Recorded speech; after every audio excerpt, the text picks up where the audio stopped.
ഇന്ത്യയിലെ ഏറ്റവും വലിയ സ്വകാര്യ സ്റ്റീൽ പ്ലാന്റ് ആയ അപ്പോൾ ഊർജ്ജ വിഭവങ്ങളും വ്യവസായങ്ങളും എന്ന ഒരു ഭാഗത്തു നിന്ന് വ്യവസായം എന്ന ഭാഗത്തു നിന്നുള്ള ചോദ്യമാണിത്. അട്ടാരി ഡൽഹിയാണ്. അട്ടാരി എന്ന് പറയുന്നത് പഞ്ചാബിലെ അമൃത്സറിനടുത്തുള്ള സ്ഥലമാണ് അട്ടാരി. നമ്മുടെ ബോർഡറാണ് ഇന്ത്യ പാകിസ്ഥാൻ. അട്ടാരി ഡൽഹിയാണ്. 2007 ഈ എയർ ഇന്ത്യ എന്ന് പറഞ്ഞ ആരാ? ടാറ്റ എയർലൈൻസ് ആണ്. എയർ ഇന്ത്യ അതും ഇന്ത്യൻ എയർലൈൻസും എന്ത് ചെയ്യുന്നു? ലയിക്കുന്നു. 1998 ജനുവരി 26 ഉദ്ഘാടനം ചെയ്തു. ശരി. ആകെ ദൈർഘ്യം 780 കിലോമീറ്റർ. തെറ്റ്. പുസ്തകത്തിൽ ആകെ ദൈർഘ്യം 760 കിലോമീറ്ററെ പറയുന്നുള്ളൂ. സോ അത് തെറ്റ്. ഹായ് ഓൾ, എല്ലാവർക്കും നമസ്കാരം. എൻട്രി ആപ്പിലേക്ക് സ്വാഗതം. ഞാൻ ബിപിൻ മാത്യൂസ്. നമ്മൾ NCERT സീരീസിന്റെ ഇന്ത്യൻ ജോഗ്രഫിയുമായി ബന്ധപ്പെട്ട NCERT സീരീസിന്റെ അവസാന പാർട്ടിൽ ലാസ്റ്റ് എപ്പിസോഡിൽ വന്ന് എത്തി നിൽക്കുകയാണ്. എൻട്രി ആപ്പിൽ ഞാൻ ചെയ്തിട്ടുള്ള വീഡിയോസിൽ ഞാൻ ഏറ്റവും സാറ്റിസ്ഫൈഡ് ആയിട്ടുള്ള ഒരു സീരീസ് ആയിരുന്നു ഈ NCERT സീരീസ്. ഈ LDC എക്സാമിന് ജോഗ്രഫിയിൽ നിന്ന് ചോദ്യങ്ങൾ ചോദിക്കാൻ തയ്യാറെടുക്കുന്ന ഒരു ചോദ്യകർത്താവ് അവിടെ മാക്സിമം എക്സ്ട്രീമിലേക്ക് പോകാൻ ചാൻസ് ഉള്ളത് ഹയർ സെക്കൻഡറി ബുക്സ് ആണ്. നമ്മൾ +1 +2 ബുക്സ് ആണ്. ഇതിൽ ഇന്ത്യൻ ജോഗ്രഫിക്കും വേൾഡ് ജോഗ്രഫിക്കും, നമ്മുടെ ഇന്ത്യൻ ഭൂമിശാസ്ത്രത്തിനും പൊതുഭൂമിശാസ്ത്രത്തിനും ഹയർ സെക്കൻഡറി ബുക്കിൽ പാഠങ്ങളുണ്ട്. ഈ രണ്ട് ഏരിയയുമായി ബന്ധപ്പെട്ട് അല്ലെങ്കിൽ രണ്ട് ടോപ്പിക്കുമായി ബന്ധപ്പെട്ട പാഠങ്ങളുണ്ട്. കേരള ജോഗ്രഫിക്ക് നമുക്ക് ഹയർ സെക്കൻഡറി ബുക്ക് ഇല്ല എന്നുള്ള കാര്യം നിങ്ങൾക്ക് അറിയാമല്ലോ. അപ്പം അതുകൊണ്ട് തന്നെ നിങ്ങൾ LDC എക്സാമിന് എത്തുന്നതിന് മുമ്പായിട്ട് ഈ ഹയർ സെക്കൻഡറി ബുക്കുകളുടെ ഒരു റിവിഷൻ സീരീസ് നടത്തണമെന്ന് എനിക്ക് ആഗ്രഹം ഉണ്ടായിരുന്നു. സക്സസ്ഫുള്ളി ഞാൻ ഇന്ത്യൻ ജോഗ്രഫിയുടെ 5 പാർട്ടുകൾ, ആ ഒരു സീരീസിൽ 5 വീഡിയോസ് ക്ലാസ് എടുത്ത് തന്നിട്ടുണ്ട്. 5 ക്ലാസ് എടുത്ത് തന്നിട്ടുണ്ട്. അവസാനത്തെ ക്ലാസ്സിലേക്ക് ഇന്ന് വന്ന് നിൽക്കുന്നു.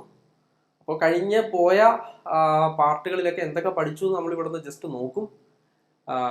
നമ്മുടെ പ്രത്യേകം ഒരു പ്ലേലിസ്റ്റ്, യൂട്യൂബ് പ്ലേലിസ്റ്റ് ആക്കിയിട്ട് നമ്മൾ ആ ഒരു സീരീസ് എല്ലാം അതിനകത്ത് ഇട്ടിട്ടുണ്ട്. NCERT സീരീസ് ഇട്ടിട്ടുണ്ട്. അപ്പോൾ ആദ്യത്തെ 5 പാർട്ടിൽ എന്തൊക്കെ പഠിച്ചു എന്ന് നിങ്ങൾക്ക് അറിയാമെന്ന് വിചാരിക്കുന്നു. ആദ്യത്തെ 3 പാർട്ട് +1 ബുക്കായിരുന്നു. ഇന്ത്യൻ ജോഗ്രഫിയുമായി ബന്ധപ്പെട്ട +1 ബുക്കിലെ കണ്ടന്റുകളുടെ റിവിഷൻ ആയിരുന്നു ആദ്യത്തെ 3 പാർട്ടിൽ. അതിനുശേഷം വന്ന 4ാമത്തെയും 5ാമത്തെ പാർട്ട് +2 ബുക്കായിരുന്നു. ഈ 6ാമത്തെ പാർട്ടും +2 ബുക്കിൽ നിന്നാണ്. NCERT +2ന്റെ ബുക്കിൽ നിന്നുള്ള കണ്ടന്റ് അല്ലെങ്കിൽ ടോപ്പിക്സിൽ നിന്നുള്ള റിവിഷനാണ് നമ്മളിവിടെ ഉദ്ദേശിക്കുന്നത്. അപ്പോൾ എല്ലാവരും കാര്യമായി തന്നെ പഠിക്കുന്നുണ്ടെന്ന് വിചാരിക്കുന്നു. എക്സാം അടുത്ത് നിൽക്കുന്നു. ഈ ഒരു പാർട്ട് കഴിഞ്ഞതിന് ശേഷം വേൾഡ് ജോഗ്രഫി തുടങ്ങണമെന്ന ആഗ്രഹം നിങ്ങൾക്ക് പ്രയോജനപ്പെടുന്നുണ്ടെങ്കിൽ നിങ്ങളുടെ ആഗ്രഹം അല്ലെങ്കിൽ നിങ്ങളുടെ എക്സാമിലേക്ക് എത്തുന്നതിന് മുമ്പായിട്ട് നിങ്ങൾക്കത് തീർക്കണം എന്നാണ് എൻ്റെയും ആഗ്രഹം. അപ്പോൾ അതുകൊണ്ട് തന്നെ നമുക്കിത് കഴിഞ്ഞിട്ട് വേൾഡ് ജോഗ്രഫി തുടങ്ങാമെന്ന് ഞാൻ വിചാരിക്കുന്നു. കഴിഞ്ഞ 4 പാർട്ടിൽ എന്തൊക്കെ പഠിച്ചു എന്ന് പെട്ടെന്ന് നമുക്ക് നോക്കാം. നമ്മൾ ഇന്ന് പഠിക്കുന്നത് ഈ +2 ബുക്കാണ് കേട്ടോ. +2 ബുക്കാണ് ഇന്ന് പഠിക്കുന്നത്. +2 ബുക്കിനകത്ത് വരുന്ന നമുക്കിനി പഠിക്കാനുള്ളതെന്ന് പറഞ്ഞാൽ ഈ ധാതുക്കൾ, ഊർജ്ജ വിഭവങ്ങൾ, ഈ ഒരു പാഠത്തെ സംബന്ധിച്ച് 7ാം പാഠമാണ്. ഈ 7ാം പാഠത്തിന്റെ ഒരു റിവിഷൻ നമുക്ക് നടത്തണം. പിന്നെ ഗതാഗതം, വാർത്താവിനിമയം നമുക്ക് LDCക്ക് ഇല്ല, LGSനുണ്ട്. ഗതാഗതം, പിന്നെ ധാതുക്കളും ഊർജ്ജ വിഭവങ്ങൾ, ഈ 2 പാഠങ്ങളാണ് നമുക്ക് പഠിക്കാനുള്ളത്. പാർട്ട് 5 നമ്മൾ ഈ കൃഷിയെ പറ്റി പഠിച്ചിരുന്നു. പാർട്ട് 5 കൃഷിയെ പറ്റി പഠിച്ചിരുന്നു. പാർട്ട് 3ഉം പാർട്ട് 4ഉം പാർട്ട് 3ഉം പാർട്ട് 2ഉം പാർട്ട് 1ഉം നമ്മൾ +1 ബുക്കിലെ കാര്യങ്ങളാണ് പഠിച്ചത്. +1 ബുക്കിലെ കാര്യങ്ങളാണ് പഠിച്ചത്. പാർട്ട് 1 ഇന്ത്യൻ ജോഗ്രഫി ഇതായിരുന്നു നമ്മുടെ തംബ്നെയിൽ. ഈ ചോദ്യങ്ങളൊക്കെ PSC എവിടെ നിന്ന് പൊക്കുന്നു എന്നുള്ളതായിരുന്നു. രണ്ടാമത്തത് PSC അല്പം കടന്ന കൈയാണെന്ന് പറഞ്ഞ് പാർട്ട് 2 പഠിച്ചു. ഇതും +1 ബുക്കായിരുന്നു. പാർട്ട് 3ഉം എല്ലാം NCERT മയം എന്ന് പറഞ്ഞിട്ട് പാർട്ട് 3ഉം നമ്മൾ +1 ബുക്കിലാണ് പഠിച്ചത്. കാലാവസ്ഥയും മറ്റു കാര്യങ്ങളൊക്കെ നമ്മൾ ഈ ഒരു പാർട്ട് 3ൽ വന്നു. പാർട്ട് 4ൽ ഇന്ത്യയിലെ മണ്ണിനങ്ങളും സ്വാഭാവിക സസ്യജാലങ്ങളും ഒക്കെ ഈ ഒരു പാർട്ട് 4നകത്ത് വന്നു. അവിടെ വരെ +1 ബുക്കായിരുന്നു. പാർട്ട് 3 വരെയല്ല, പാർട്ട് 4 വരെ +1 ബുക്കായിരുന്നു. ഇനി പാർട്ട് 5 എന്ന് പറയുന്നത് ഞാൻ ഇവിടെ ഇട്ടിട്ടില്ല. പാർട്ട് 5 +2 ബുക്കായിരുന്നു. +2 ബുക്കിലെ ധാതുക്കളും കൃഷിയും മറ്റു കാര്യങ്ങളുമാണ് നമ്മൾ പാർട്ട് 5ൽ പഠിച്ചത്. അവിടെ പാർട്ട് 4ലെ കുറച്ച് ചോദ്യങ്ങൾ പാർട്ട് 5ൽ ആവർത്തിച്ചു പോയി. അത് ഞാൻ ആദ്യം തന്നെ ക്ഷമാപണം നടത്തുകയാണ്. പാർട്ട് 4ൽ നമ്മൾ ഉൾപ്പെടുത്തിയ 5-6 ചോദ്യങ്ങൾ പാർട്ട് 5ലും അറിയാതെ ആവർത്തിച്ചു പോയി. ഇന്ന് നമ്മൾ പഠിക്കുന്നത് പാർട്ട് 6 ആണ്. അവസാനത്തെ സീരീസ് ആണ്. അവസാനത്തെ സീരീസിൽ നമ്മൾ കൂടുതലും ഊർജ വിഭവങ്ങൾ, ധാതു വിഭവങ്ങൾ, ഇന്ത്യയിലെ ഗതാഗതം, ഇത്രയും കാര്യങ്ങളാണ് റിവിഷൻ നടത്താനായിട്ട് ഉദ്ദേശിക്കുന്നത്. ഞാൻ ആദ്യമേ പറയുന്നത്, നമ്മൾ നോർമലി LDC എക്സാംസിന് വേണ്ടി പഠിക്കുന്ന നമ്മുടെ SCERT കണ്ടന്റ്, SCERT ബുക്കിനകത്തുള്ള കണ്ടന്റുകൾ ഞാനിവിടെ കൂടുതലായിട്ട് ഉപയോഗിച്ചിട്ടില്ല. കാരണം അത് നമ്മൾ ഓൾറെഡി പഠിക്കുന്നതാണ്. എപ്പോഴും നമ്മൾ SCERT പാഠപുസ്തകങ്ങൾക്കകത്തുള്ള റാങ്ക് ഫയലിനകത്ത് കണ്ടുവരുന്ന പോയിന്റ്സ് അല്ലെങ്കിൽ ആ ഒരു ടോപ്പിക്സ് ഒക്കെ നമ്മൾ എപ്പോഴും പഠിക്കുന്നതാണ്. ഞാൻ അതിൽ നിന്ന് വ്യത്യസ്തമായിട്ട് നമ്മുടെ +2 ബുക്കിനകത്ത് നമ്മൾ നോർമലി കണ്ടിട്ടില്ലാത്ത ഏരിയസിൽ നിന്നാണ് ചോദ്യങ്ങൾ റിവിഷൻ നമ്മൾ ഉൾപ്പെടുത്തിയിരിക്കുന്നത്. അപ്പോൾ നോക്കാം, ചോദ്യങ്ങളിലേക്ക് പോകാം. ഒന്നാമത്തെ ചോദ്യം, സിംഗറേനി കോളറീസ് എന്നറിയപ്പെടുന്നത് ഇന്ത്യയിലെ ഏത് ഊർജ്ജ സ്രോതസ്സുമായി ബന്ധപ്പെട്ട ഉൽപാദക കമ്പനിയാണ്? ഊർജ്ജ സ്രോതസ്സുകൾ എന്ന് പറയുന്ന ടോപ്പിക്കിൽ നിന്നാണ് ഈ ചോദ്യം. ഇന്ത്യയുടെ ഊർജ്ജ സ്രോതസ്സുകൾ എന്ന് പറയുന്ന ടോപ്പിക് ഉണ്ട്, അവിടെ നിന്നാണ് ഈ ചോദ്യം. എന്താണ് ചോദിച്ചേക്കുന്നത്? സിംഗറേനി കോളറീസ് എന്ന് പറയുന്ന ഒരു കമ്പനിയെ പറ്റി അവിടെ +2 ബുക്കിനകത്ത് ഈ ഊർജ്ജ വിഭവങ്ങൾ എന്ന് പറയുന്ന 7ാമത്തെ പാഠത്തിനകത്ത് ഒരു കോളത്തിനകത്ത് അല്ലെങ്കിൽ ഒരു ചെറിയൊരു ബോക്സിനകത്ത് സിംഗറേനി കോളറീസിനെ പറ്റി പറയുന്നുണ്ട്. ഇത് ഏത് ഊർജ്ജ സ്രോതസ്സുമായി ബന്ധപ്പെട്ട ഉൽപാദക കമ്പനിയാണ്? കൽക്കരി, സ്റ്റീല്, പെട്രോളിയം, പ്രകൃതിവാതകം. ഏതാണ് ആൻസർ? യെസ്, നമ്മുടെ ആൻസർ കൽക്കരിയാണ്. കൽക്കരിയുമായി ബന്ധപ്പെട്ട ഒരു കമ്പനിയാണ്, കൽക്കരി എന്ന ഊർജ്ജ സ്രോതസ്സുമായി ബന്ധപ്പെട്ട ഒരു കമ്പനിയാണ് സിംഗറേനി കോളറീസ്. എവിടെയാണ് സിംഗറേനി കോളറീസ്? തെലങ്കാനയാണ്. തെലങ്കാന ഗവൺമെന്റും തെലങ്കാന സർക്കാരും അതുപോലെ തന്നെ കേന്ദ്ര ഗവൺമെന്റും കൂടെ സംയുക്തമായിട്ടാണ് ഈ സിംഗറേനി കോളറീസ് എന്ന കമ്പനിയുടെ പ്രവർത്തനങ്ങൾ മുമ്പോട്ട് കൊണ്ടുപോകുന്നത്. ഇവർ രണ്ടുപേരും കൂടെ അതിന്റെ ഓണർഷിപ്പ് എന്ന് പറയുന്നത്. ഈ സിംഗറേനി കോളറീസിന്റെ ഒരു പ്രധാനപ്പെട്ട അവിടെ ഒരു കൗതുകരമായിട്ടുള്ള കാര്യം നടക്കുന്നുണ്ട്. പൊതുജനങ്ങൾക്കിടയിൽ നിന്ന് ഒത്തിരി വിമർശനം ഉണ്ടായിട്ടുള്ള ഒരു കാര്യം അവിടെ നടക്കുന്നുണ്ട്. അത് എന്താണെന്ന് ചോദിച്ചു കഴിഞ്ഞാൽ, ഈ കൽക്കരി ഖനികൾക്കകത്ത് കാർബൺ മോണോക്സൈഡ് പോലെയുള്ള വിഷവാതകങ്ങളുടെ സാന്നിധ്യമുണ്ട്. പ്രത്യേകിച്ച് കാർബൺ മോണോക്സൈഡ് ഉണ്ട്. ഈ കാർബൺ മോണോക്സൈഡിന്റെ സാന്നിധ്യം ഉള്ള സ്ഥലത്തേക്ക് ഇറങ്ങുമ്പോൾ ഈ ഖനി തൊഴിലാളികൾ അവർക്ക് ശരീരത്തിൽ അസ്വസ്ഥത ഉണ്ടാവും. ചിലപ്പോൾ കാർബൺ മോണോക്സൈഡ് കൂടുതലുള്ള സ്ഥലത്ത് പോയി കഴിഞ്ഞാൽ മരണം വരെ സംഭവിക്കാം. അതിനുവേണ്ടി കാർബൺ മോണോക്സൈഡ് ഡിറ്റക്ട് ചെയ്യാൻ വേണ്ടി ഇവർ പരമ്പരാഗതമായിട്ട് ഉപയോഗിക്കുന്ന ഒരു കാര്യമുണ്ട്. ഇവര് കാനറി പക്ഷികളെ ഇവിടെ ഉപയോഗിക്കുന്നു. കാനറി പക്ഷികളെ ഒരു കൂട്ടിനകത്ത് ഇങ്ങനെ പിടിച്ച് ഈ ഖനിയിലേക്ക് ഇറക്കി വിടുന്നു. അപ്പോൾ വായുവിൽ ചെറിയൊരളവിൽ പോലും കാർബൺ മോണോക്സൈഡ് ഉണ്ടെങ്കിൽ ഈ കാനറി പക്ഷികൾക്ക് അത് ഡിറ്റക്ട് ചെയ്യാനായിട്ട് സാധിക്കും. ഉദാഹരണത്തിന് 0.15 വായുവിൽ ഒരു 0.15% കാർബൺ മോണോക്സൈഡിന്റെ സാന്നിധ്യം ഉണ്ടെങ്കിൽ പോലും ഇവർ ചിറകട്ടടിച്ചും ശബ്ദങ്ങളൊക്കെ ഉണ്ടാക്കിയും ഒരു അസ്വസ്ഥത പ്രകടിപ്പിക്കും. 0.3 ഒക്കെ ആകുമ്പോൾ തന്നെ ആ അസ്വസ്ഥത മൂർച്ഛിക്കും ഈ പക്ഷികളുടെ. ചിലപ്പോൾ അത് മരണപ്പെടുകയും ചെയ്യും പക്ഷികൾ. അപ്പൊ ഈ പക്ഷികളെ ഉപയോഗിക്കുന്ന ഒരു കമ്പനിയാണ് സിംഗറേനി കോളറീസ്. ഖനി തൊഴിലാളികൾ അവർ പരമ്പരാഗതമായിട്ട് അവർ ഈ ഒരു പക്ഷികളെ ഉപയോഗിച്ചുകൊണ്ടാണ് കാർബൺ മോണോക്സൈഡ് ഡിറ്റക്ട് ചെയ്യുന്നത്.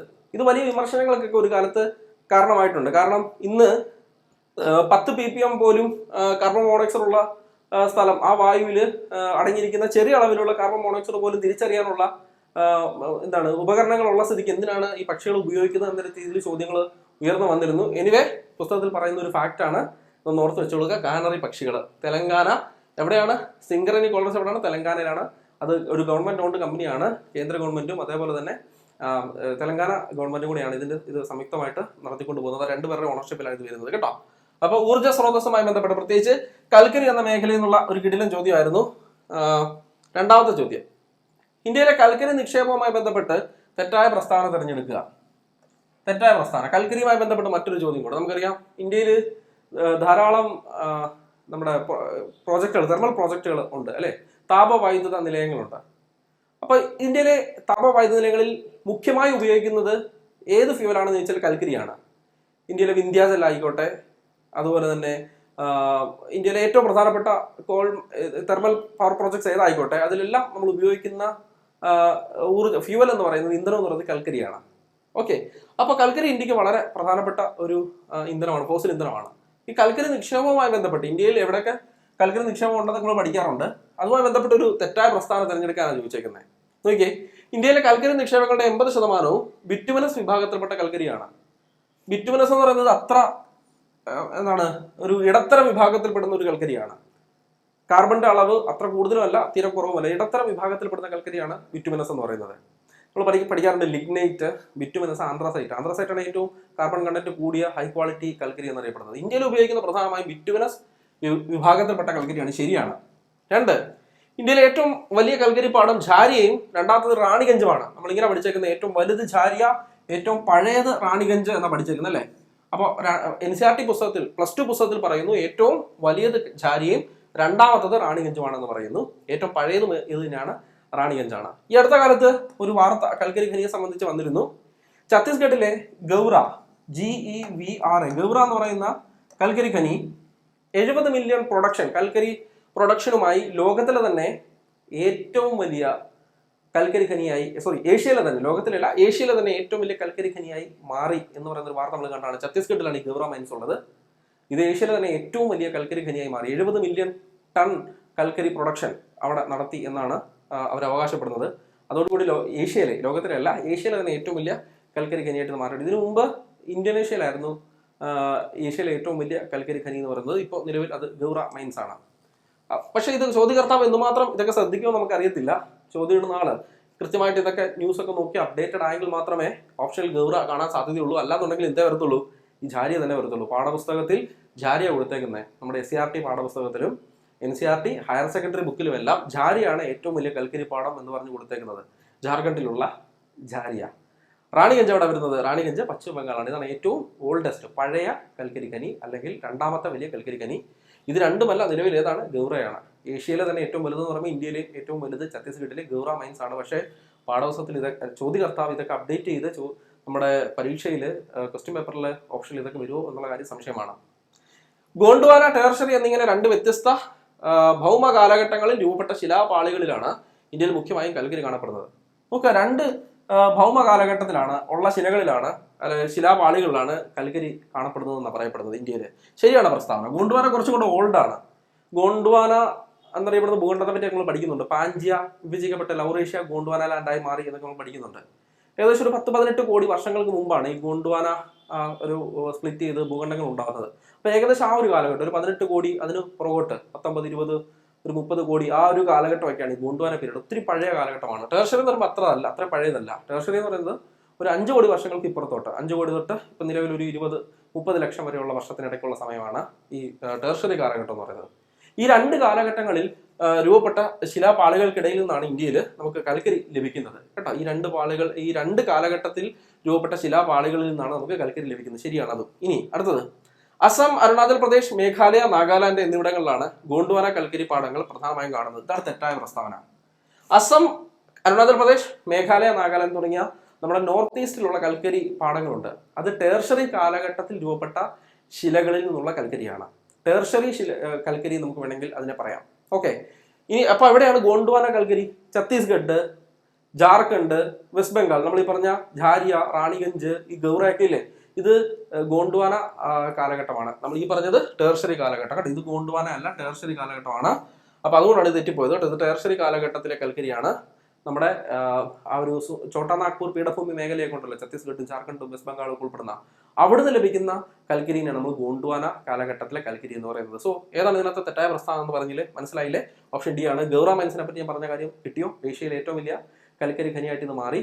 ഇന്തോനേഷ്യയിലെ ഒരു കൽക്കരി ഖനിയായിരുന്നു ഏഷ്യയിലെ ഏറ്റവും വലിയ കൽക്കരി ഖനി നേരത്തെ. അതിനെ പിന്തള്ളി ഇത് മുമ്പിൽ എത്തിയിട്ടുണ്ട്. 70 മില്യൺ ടൺ കൽക്കരിയുടെ പ്രൊഡക്ഷൻ ഇവിടെ നടന്നിട്ടുണ്ട് എന്ന് അവകാശപ്പെടുന്നു. ഇനി നമ്മുടെ പാഠപുസ്തകത്തിൽ പറയുന്നത് ഏറ്റവും വലുത് ജാരിയ, രണ്ടാമത്തത് റാണിഗഞ്ച്, ഏറ്റവും പഴയതും ചോദിച്ചാൽ ഏതാണ്? റാണിഗഞ്ച്. ക്ലിയർ അല്ലേ? 80% കൽക്കരി ഇന്ത്യയിലെ ഏത് കൽക്കരിയാണ്? ബിറ്റുമിനസ് വിഭാഗത്തിൽപ്പെട്ട കൽക്കരിയാണ്. ഇത് എങ്ങനത്തെയാണ്? ഇടത്തരം നിലവാരമുള്ള കൽക്കരി എന്നാണ് അറിയപ്പെടുന്നത്. ഏറ്റവും മികച്ചത് അല്ലെങ്കിൽ ഏറ്റവും ക്വാളിറ്റി ഉള്ളത് അല്ലെങ്കിൽ ഏറ്റവും കാർബൺ ഗ്രേഡ് കൂടിയത് എന്ന് വെച്ചാൽ ആന്ത്രസൈറ്റ് ആണ്. ഇതിൽ ബിറ്റുമിനസിന് താഴെ വരുന്നതാണ് ലിഗ്നൈറ്റ്. തമിഴ്നാട്ടിൽ ലിഗ്നൈറ്റ് നിക്ഷേപങ്ങൾ കൂടുതലാണ് നമ്മൾ പഠിച്ചിട്ടുണ്ട്. തമിഴ്നാട്ടിൽ ലിഗ്നൈറ്റ് നിക്ഷേപങ്ങൾ കൂടുതലാണ്. ഓക്കെ, മൂന്നാമത്തെ ചോദ്യം, അങ്കലേശ്വർ, നഹർകട്ടിയ, മൊറാൻ, കലോൾ, മെഹസാന എന്നാണ്. മെഹസാന എന്നിവ എന്തുമായി ബന്ധപ്പെട്ട ഖനന മേഖലകളാണ്? അങ്കലേശ്വർ, നഹർകട്ടിയ, മൊറാൻ, കലോൾ, മെഹസാൻ.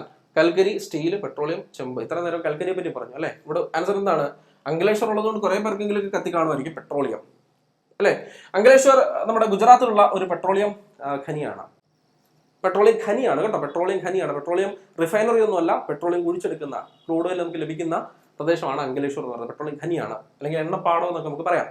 നഹർകട്ടിയ ആസാമിലുള്ള ഒരു എണ്ണഖനിയാണ്, എണ്ണപ്പാടമാണ്.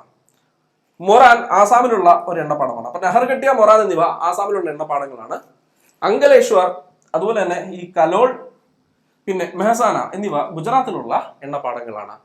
ക്ലിയർ ആയില്ലേ? അപ്പൊ അങ്കലേശ്വർ, നഹർകട്ടിയ, മൊറാൻ, കലോൾ, മെഹസാൻ എന്നിവ പെട്രോളിയം ഖനന മേഖലകളാണ് അല്ലെങ്കിൽ എണ്ണപ്പാടങ്ങളാണ്. അങ്കലേശ്വർ ഗുജറാത്തിലാണ്, കലോൾ ഗുജറാത്തിലാണ്, മെഹസാന ഗുജറാത്തിലാണ്. നഹർകട്ടിയ, മൊറാൻ തുടങ്ങിയവ എവിടെയാണ്? അത് രണ്ടും ആസാമിൽ വരുന്നവയാണ്. ആസാം ആ ഭാഗത്ത് ധാരാളം എണ്ണപ്പാടങ്ങളുണ്ട്. നമുക്ക് ഇന്ത്യയിലെ ആദ്യത്തെ എണ്ണപ്പാടം ഏതാണ്? അത് ദിഗ്ബോയി ആണ്, ആസാമിലുള്ളത് അല്ലെ. ഇന്ത്യയിലെ ഫസ്റ്റ് പെട്രോളിയം ഫീൽഡ് എന്നറിയപ്പെടുന്നത് തന്നെ ഏതാണ്? ആസാമിലുള്ള ദിഗ്ബോയി ആണ്. ഇന്ത്യയിലെ 3 സംസ്ഥാനങ്ങളിലാണ് പ്രധാനമായിട്ടും എണ്ണ നിക്ഷേപങ്ങൾ ഉള്ളത്. ഓക്കെ, അല്ലെങ്കിൽ ഈ എണ്ണപ്പാടങ്ങൾ, പ്രകൃതിവാതക നിക്ഷേപങ്ങൾ ഉള്ളത് പ്രധാനമായിട്ടും 3 സംസ്ഥാനങ്ങളിലാണ്. അതിലൊന്നാണ് ആസാം. ദിഗ്ബോയ് ആസാമിലാണ്, നമ്മൾ പഠിച്ചു. ദിഗ്ബോയ് തടിപ്പത്തെ നമ്മൾ ആസാമിലുള്ളത് രണ്ടെണ്ണം കൂടെ പഠിച്ചു. നഹർ കെട്ടിയ മൊറാൻ രണ്ടെണ്ണം കൂടെ നമ്മൾ പഠിച്ചു. രണ്ടാമത്തെ സംസ്ഥാനമാണ് ഗുജറാത്ത്. രണ്ടാമത്തെ സംസ്ഥാനമാണ് ഗുജറാത്ത്. ഗുജറാത്തിൽ നമുക്ക് പഠിച്ചു ഏതാണ്? അങ്കലേശ്വർ, കലോൾ, മെഹസാന, ഇതെല്ലാം നമ്മൾ പഠിച്ചു. അങ്കലേശ്വർ, കലോൾ, മെഹസാന എല്ലാം ഗുജറാത്തിലാണ്. മൂന്നാമത് മഹാരാഷ്ട്രയാണ്. മൂന്നാമത് നമുക്ക് എണ്ണപ്പാടം ഉള്ള സംസ്ഥാനം എന്ന് ചോദിച്ചാൽ അത് മഹാരാഷ്ട്രയാണ്. മഹാരാഷ്ട്രയിലാണ്, കടലിലാണ്. പക്ഷെ മഹാരാഷ്ട്രയുടെ കീഴിൽ വരുന്നു ഏതാണ്? മുംബൈ ഹൈ എന്ന് പറയുന്നത്. മുംബൈ ഹൈ മഹാരാഷ്ട്രയുടെ തീരത്തോട് ചേർന്നിട്ട് മുംബൈ ഹൈ സ്ഥിതി ചെയ്യുന്നു. ഇന്ത്യയിലെ ഏറ്റവും വലിയ എണ്ണപ്പാടമാണ് ഏത്? മുംബൈ ഹൈ എന്നറിയപ്പെടുന്നത് കേട്ടോ. ഇന്ത്യയിലെ ഏറ്റവും വലിയ എണ്ണപ്പാടമാണ് മുംബൈ ഹൈ. സാധാരണഗതിയിൽ നമ്മളുടെ എണ്ണപ്പാടങ്ങളില്ലേ, ഈ എണ്ണപ്പാടങ്ങളോട് ചേർന്ന് തന്നെ അല്ലെങ്കിൽ എണ്ണപ്പാടങ്ങളിൽ നിന്ന് തന്നെ നമുക്ക് എന്തും കൂടെ കിട്ടാറുണ്ട്? നാച്ചുറൽ ഗ്യാസ് കൂടെ കിട്ടാറുണ്ട്, പ്രകൃതി വാതകം കൂടെ നമുക്ക് കിട്ടാറുണ്ട്. പ്രകൃതി വാതക നിക്ഷേപവും നോർമലി ഓയിൽ ഫീൽഡിനോട് ചേർന്ന് കാണപ്പെടുന്നുണ്ട്, അല്ലെങ്കിൽ ഓയിൽ ഫീൽഡിൽ കാണപ്പെടുന്നുണ്ട്. എന്നാൽ പ്രകൃതിവാതക നിക്ഷേപം മാത്രമായുള്ള സ്ഥലങ്ങൾ ഇന്ത്യയിലുണ്ട്. ഇതില്ലാതെ, നമ്മുടെ പെട്രോളിയം ഇല്ലാതെ, ക്രൂഡ് ഓയിൽ ഇല്ലാതെ പ്രകൃതിവാതകം മാത്രമായും കാണപ്പെടുന്ന സ്ഥലങ്ങളുണ്ട്. നമ്മുടെ ഇന്ത്യയുടെ കിഴക്കൻ തീരദേശമില്ലേ, ആ കിഴക്കൻ കൃഷ്ണ ഗോദാവരി ഭാഗമൊക്കെ ഇല്ലേ, അവിടെയൊക്കെ നമുക്ക് പ്രകൃതിവാതക നിക്ഷേപം മാത്രമായും കാണപ്പെടാറുണ്ട്. അവിടെ എന്തില്ല? ക്രൂഡ് ഓയിൽ ഇല്ല, പെട്രോളിയം ഇല്ല, അല്ലെങ്കിൽ എണ്ണയില്ല. അതല്ലാതെ പ്രകൃതിവാതകത്തിന്റെ നിക്ഷേപം മാത്രമായിട്ടുള്ള സ്ഥലങ്ങൾ നമുക്ക് ഉണ്ടെന്നുള്ള കാര്യം ഓർത്തോണം. ഇതെല്ലാം എണ്ണ കുഴിച്ചെടുക്കുന്ന, ഖനനം ചെയ്ത സ്ഥലങ്ങളാണ്. ഈ ഖനനം ചെയ്തെടുക്കുന്ന എണ്ണ അല്ലെങ്കിൽ നമ്മുടെ ക്രൂഡ് ഓയിൽ, പെട്രോളിയം ഒക്കെ നമ്മൾ ശുദ്ധീകരിച്ചെടുക്കുന്ന സ്ഥലങ്ങളാണ് റിഫൈനറി അല്ലെങ്കിൽ ശുദ്ധീകരണശാല എന്നറിയപ്പെടുന്നത്. ഇന്ത്യയിലെ ഏറ്റവും വലിയ ശുദ്ധീകരണശാല എന്നറിയപ്പെടുന്നത് ഗുജറാത്തിലെ ജാംനഗർ ആണ്. ഏതാണ്? ജാംനഗർ. ക്ലിയർ അല്ലേ? ഗുജറാത്തിലാണ് ജാംനഗർ. അതൊരു പ്രൈവറ്റ് റിഫൈനറി ആണെന്നുള്ള കാര്യം ഓർക്കുക. റിലയൻസിന് കീഴിൽ പ്രവർത്തിക്കുന്ന ഒരു പ്രൈവറ്റ് റിഫൈനറിയാണ് ജാംനഗർ. ക്ലിയർ? ഇത്ര ഓക്കെ അല്ലേ? ഇനി എണ്ണ ഖനനം ചെയ്തെടുക്കുന്ന ഇന്ത്യയിലെ അനുവദിക്കപ്പെട്ട കമ്പനിയാണ്, അല്ലെങ്കിൽ എണ്ണ പരിവേഷണങ്ങൾ നടത്തുന്ന, എണ്ണയുടെ പ്രൊഡക്ഷൻ, അവയുടെ ഖനനം, എക്സ്പ്ലോറേഷൻ, ഇതിലെല്ലാം ഉത്തരവാദിത്തപ്പെട്ട ചുമതല വഹിക്കുന്ന കമ്പനിയാണ് ONGC എന്നറിയപ്പെടുന്നത് കേട്ടോ. ONGC എന്നറിയപ്പെടുന്നത് ഇതിന്റെ എല്ലാം ഉത്തരവാദിത്തപ്പെട്ട കമ്പനിയാണ്. ഈ എണ്ണയുമായി ബന്ധപ്പെട്ട പ്രകൃതിവാതകവുമായി ബന്ധപ്പെട്ട പ്രൊഡക്ഷനിലൊക്കെ ഏർപ്പെട്ടിരിക്കുന്ന കമ്പനിയാണ് ഏത്? ONGC എന്ന് അറിയപ്പെടുന്നത്. ക്ലിയർ അല്ലേ? 1956 ONGC പ്രൊഡക്ഷൻ ആരംഭിക്കുന്നത്, അല്ലെ ONGC സ്ഥാപിക്കപ്പെടുന്നത്. ONGC അവരുടെ ആദ്യകാലത്ത് അവരുടെ ഹെഡ്ക്വാർട്ടേഴ്സ് ഡെറാഡൂൺ ആയിരുന്നു, പിന്നീട് അത് ന്യൂഡൽഹിയിലേക്ക് മാറ്റി കേട്ടോ, ഡൽഹിയിലേക്ക് മാറ്റി. 1956 ഫസ്റ്റ് അവരുടെ ഹെഡ്ക്വാർട്ടേഴ്സ് ഡെറാഡൂൺ ആയിരുന്നു, ഉത്തരാഖണ്ഡിൽ. പിന്നീട് അങ്ങോട്ടേക്ക് മാറ്റി, ഡൽഹിയിലേക്ക് മാറ്റി. ക്ലിയർ അല്ലേ? ഇത്രയും കാര്യങ്ങൾ ഞാൻ ഈ പറഞ്ഞ ഒരു പോയിന്റിൽ നിന്ന്, അല്ലെങ്കിൽ ഈ ഒരു ചോദ്യത്തിൽ ഇത്രയും കാര്യങ്ങൾ നമ്മൾ പഠിച്ചു, മനസ്സിലായെന്ന് വിചാരിക്കുന്നു. അടുത്ത ചോദ്യം. ഏറ്റവും പുതിയ കണക്കുകൾ പ്രകാരം ഇന്ത്യയിൽ ഏറ്റവും അധികം ഇരുമ്പയിര് ഉൽപ്പാദിപ്പിക്കുന്ന സംസ്ഥാനം ഏത്? ഏറ്റവും പുതിയ കണക്കുകൾ പ്രകാരം ഇന്ത്യയിൽ ഏറ്റവും അധികം ഇരുമ്പയിര് ഉൽപ്പാദിപ്പിക്കുന്ന സംസ്ഥാനം ഏത്? ഇരുമ്പയിരിൽ നിന്നാണ് നമ്മൾ സ്റ്റീൽ, അല്ലെ, പ്രൊഡക്റ്റുകൾ നമ്മൾ ഉണ്ടാക്കുന്നത് ഇരുമ്പയിരിൽ നിന്നാണ്, അയൺ ഓറിൽ നിന്നാണ്. നമുക്ക് ഇരുമ്പയിരിൽ ലഭിക്കുന്ന ധാരാളം സംസ്ഥാനങ്ങൾ ഇന്ത്യയിലുണ്ട്. ഇരുമ്പയിരിൽ ലഭ്യമാകുന്ന ധാരാളം സംസ്ഥാനങ്ങളുണ്ട്, അല്ലെ. നമുക്ക് ജാർഖണ്ഡിലുണ്ട്, അതുപോലെ ഛത്തീസ്ഗഡിലുണ്ട്, കർണാടകയിലുണ്ട്. കർണാടകയിൽ നമ്മൾ ബെല്ലാരി, അതുപോലെ ചിത്രദുർഗ എന്നൊക്കെ നമ്മൾ പഠിക്കുന്നുണ്ട്. തമിഴ്നാട്ടിൽ സേലം, ആ നീലഗിരി ഭാഗങ്ങളൊക്കെ നമുക്ക് ഈ ഇരുമ്പയിര് ലഭിക്കുന്ന പ്രദേശങ്ങളാണ്. ഗോവയിൽ മർമ്മ ഗോവയുണ്ട്. പിന്നെ ഛത്തീസ്ഗഡില്, നമ്മുടെ ജാർഖണ്ഡിലുമായിട്ട് ധാരാളം പ്രദേശങ്ങളുണ്ട്. നമുക്ക് ഇരുമ്പയിര് ലഭിക്കുന്ന പ്രദേശങ്ങളുണ്ട്. ഇതില് ഇന്ത്യയിൽ ഏറ്റവും അധികം ഇരുമ്പയിര് ഉൽപ്പാദിപ്പിക്കുന്ന, നിലവിൽ ഏറ്റവും അധികം ഇരുമ്പയിര് ഉൽപ്പാദിപ്പിക്കുന്ന സംസ്ഥാനം എന്ന് ചോദിച്ചു കഴിഞ്ഞാൽ ആൻസർ ഒഡീഷയാണ്. ഏതാണ്? ഒഡീഷ. പഠിച്ചോണം കേട്ടോ. ഇന്ത്യയിൽ ഏറ്റവും അധികം ഇരുമ്പയിര് ഉൽപ്പാദിപ്പിക്കുന്ന, നിലവിൽ പുതിയ കണക്കുകൾ പ്രകാരം ഏറ്റവും അധികം ഇരുമ്പയിര് ഉൽപ്പാദിപ്പിക്കുന്ന സംസ്ഥാനം ചോദിച്ചാൽ ഒഡീഷയാണ്. അടുത്ത ചോദ്യം.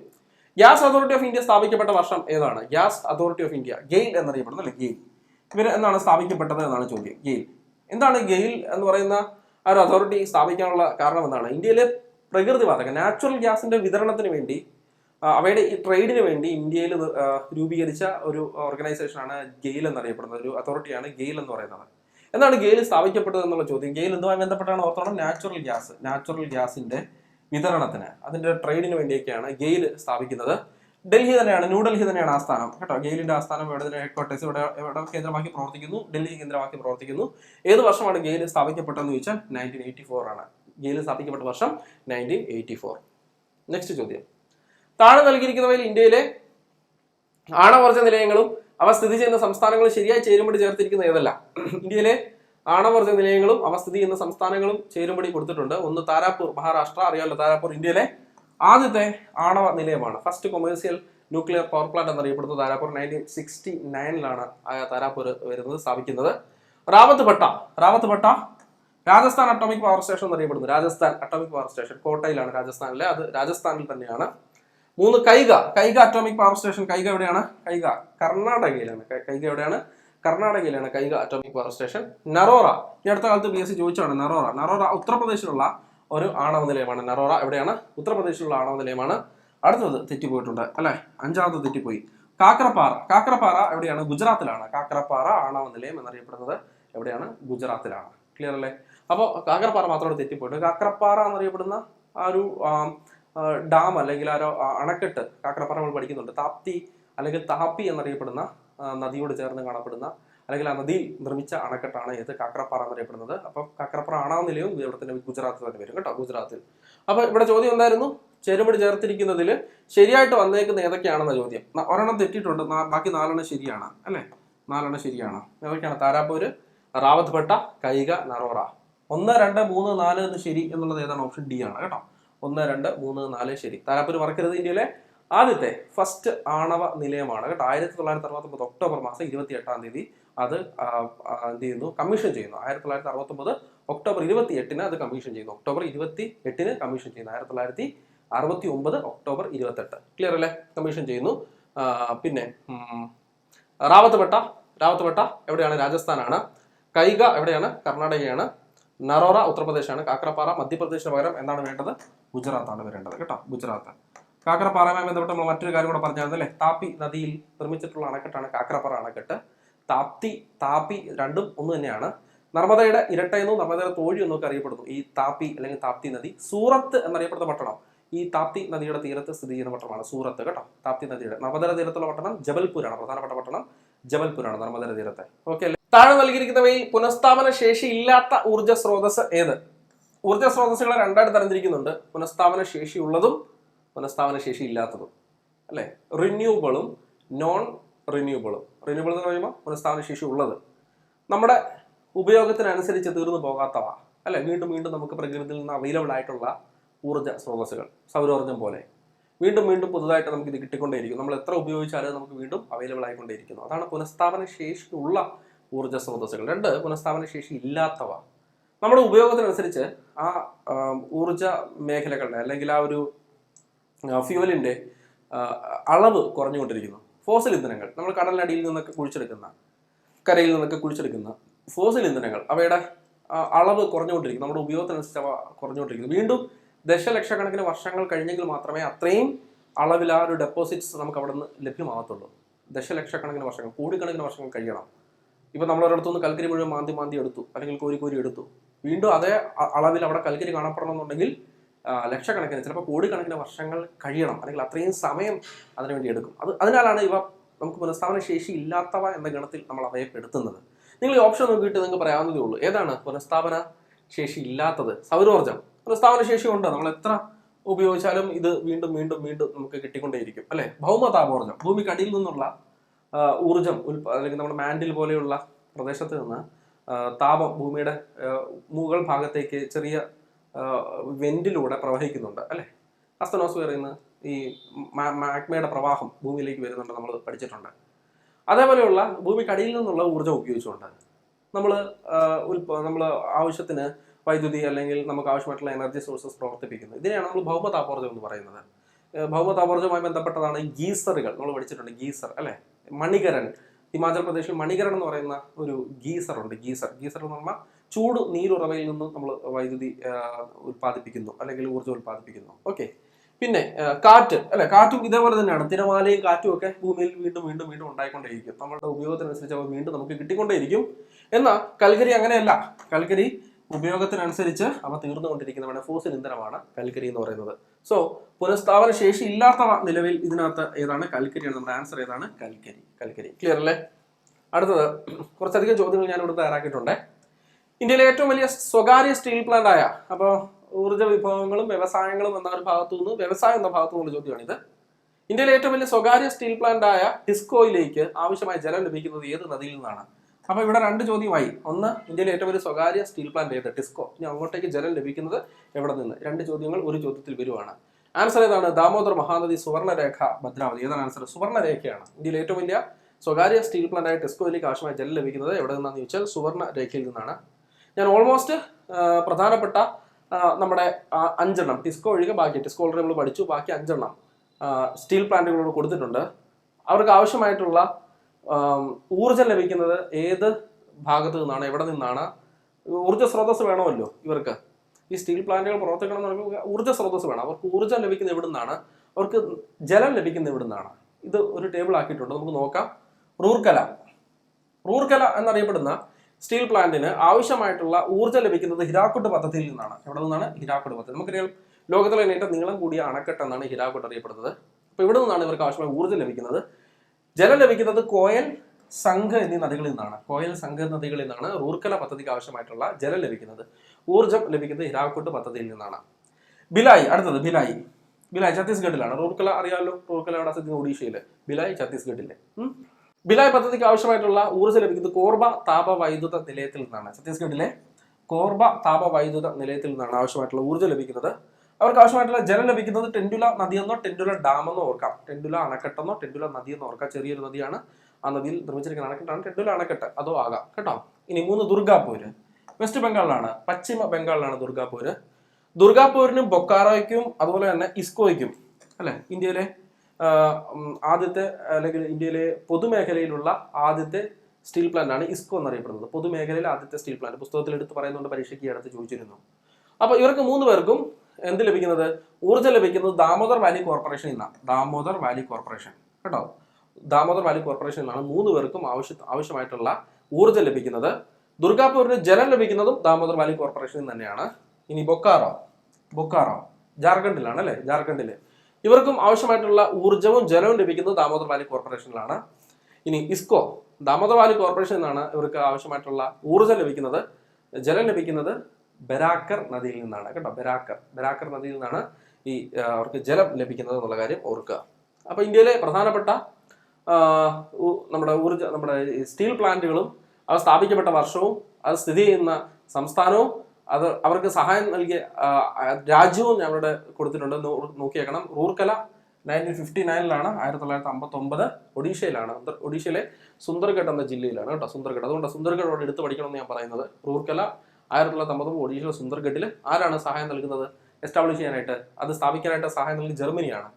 ഭിലായ് 1959 തന്നെയാണ്. ഭിലായ് ഇവിടെ ഛത്തീസ്ഗഡിലെ ദുർഗ് എന്ന ജില്ലയിലാണ്, ദുർഗ് എന്ന പ്രദേശത്താണ് ഭിലായ് സ്റ്റീൽ പ്ലാന്റ് ഉള്ളത്. റഷ്യയുടെ സഹായത്തോടെയാണ് അത് സ്ഥാപിക്കുന്നത്. ദുർഗാപൂര് 1962 പശ്ചിമ ബംഗാളിലാണ്. ദുർഗാപൂര് ബ്രിട്ടന്റെ സഹായത്തോടെയാണ് ഇന്ത്യയിൽ നിലവിൽ വരുന്നത്. ബൊക്കാറോ 1964 ജാർഖണ്ഡിലാണ് ബൊക്കാറോ എന്ന് പറയുന്നത്, റഷ്യയുടെ സഹായത്തോടെ. വീണ്ടും അപ്പം 2 പേര് ആരൊക്കെയാണ്? ബൊക്കാറോയും ഭിലായും റഷ്യയുടെ സഹായത്തോടെയാണ് ഇന്ത്യയിൽ നിലവിൽ വരുന്നത്. ഓക്കെ, ബൊക്കാറോ ജാർഖണ്ഡിലാണ്, ഭിലായ് ഛത്തീസ്ഗഡിലാണ്. ക്ലിയർ. ഇസ്കോ 1918 വരുന്നു. പൊതുമേഖലയിലുള്ള ആദ്യത്തെ സ്റ്റീൽ പ്ലാന്റ് എന്നാണ് ഇസ്കോ വിശേഷിപ്പിക്കുന്ന. പാഠപുസ്തകത്തിൽ അങ്ങനെ തന്നെ കൊടുത്തിട്ടുണ്ട്, SCERT പാഠപുസ്തകത്തിൽ. പശ്ചിമ ബംഗാളിലാണ്. ടിസ്കോ ഏറ്റവും വലിയ ഇന്ത്യയിലെ സ്വകാര്യ സ്റ്റീൽ പ്ലാന്റ് ആണ്. ടിസ്കോ 1907 എവിടെയാണ്? ജാർഖണ്ഡിൽ സ്ഥിതി ചെയ്യുന്നത്. ഇവിടെ സ്ഥിതി ചെയ്യുന്നു ജാർഖണ്ഡിൽ. ക്ലിയർ അല്ലേ? ഇതൊന്ന് നോക്കി പോകുന്നത് നല്ലതാണ്. ഇനി 1943 മുതൽ 1963 വരെയുള്ള 20 വർഷ റോഡ് പ്ലാൻ അറിയപ്പെടുന്നത് ഏത് പേരിലാണ്? 43-നും 63-നും ഇടയ്ക്കുള്ള റോഡ് പ്ലാൻസിന്റെ പേരാണ് ചോദിച്ചേക്കുന്നത്.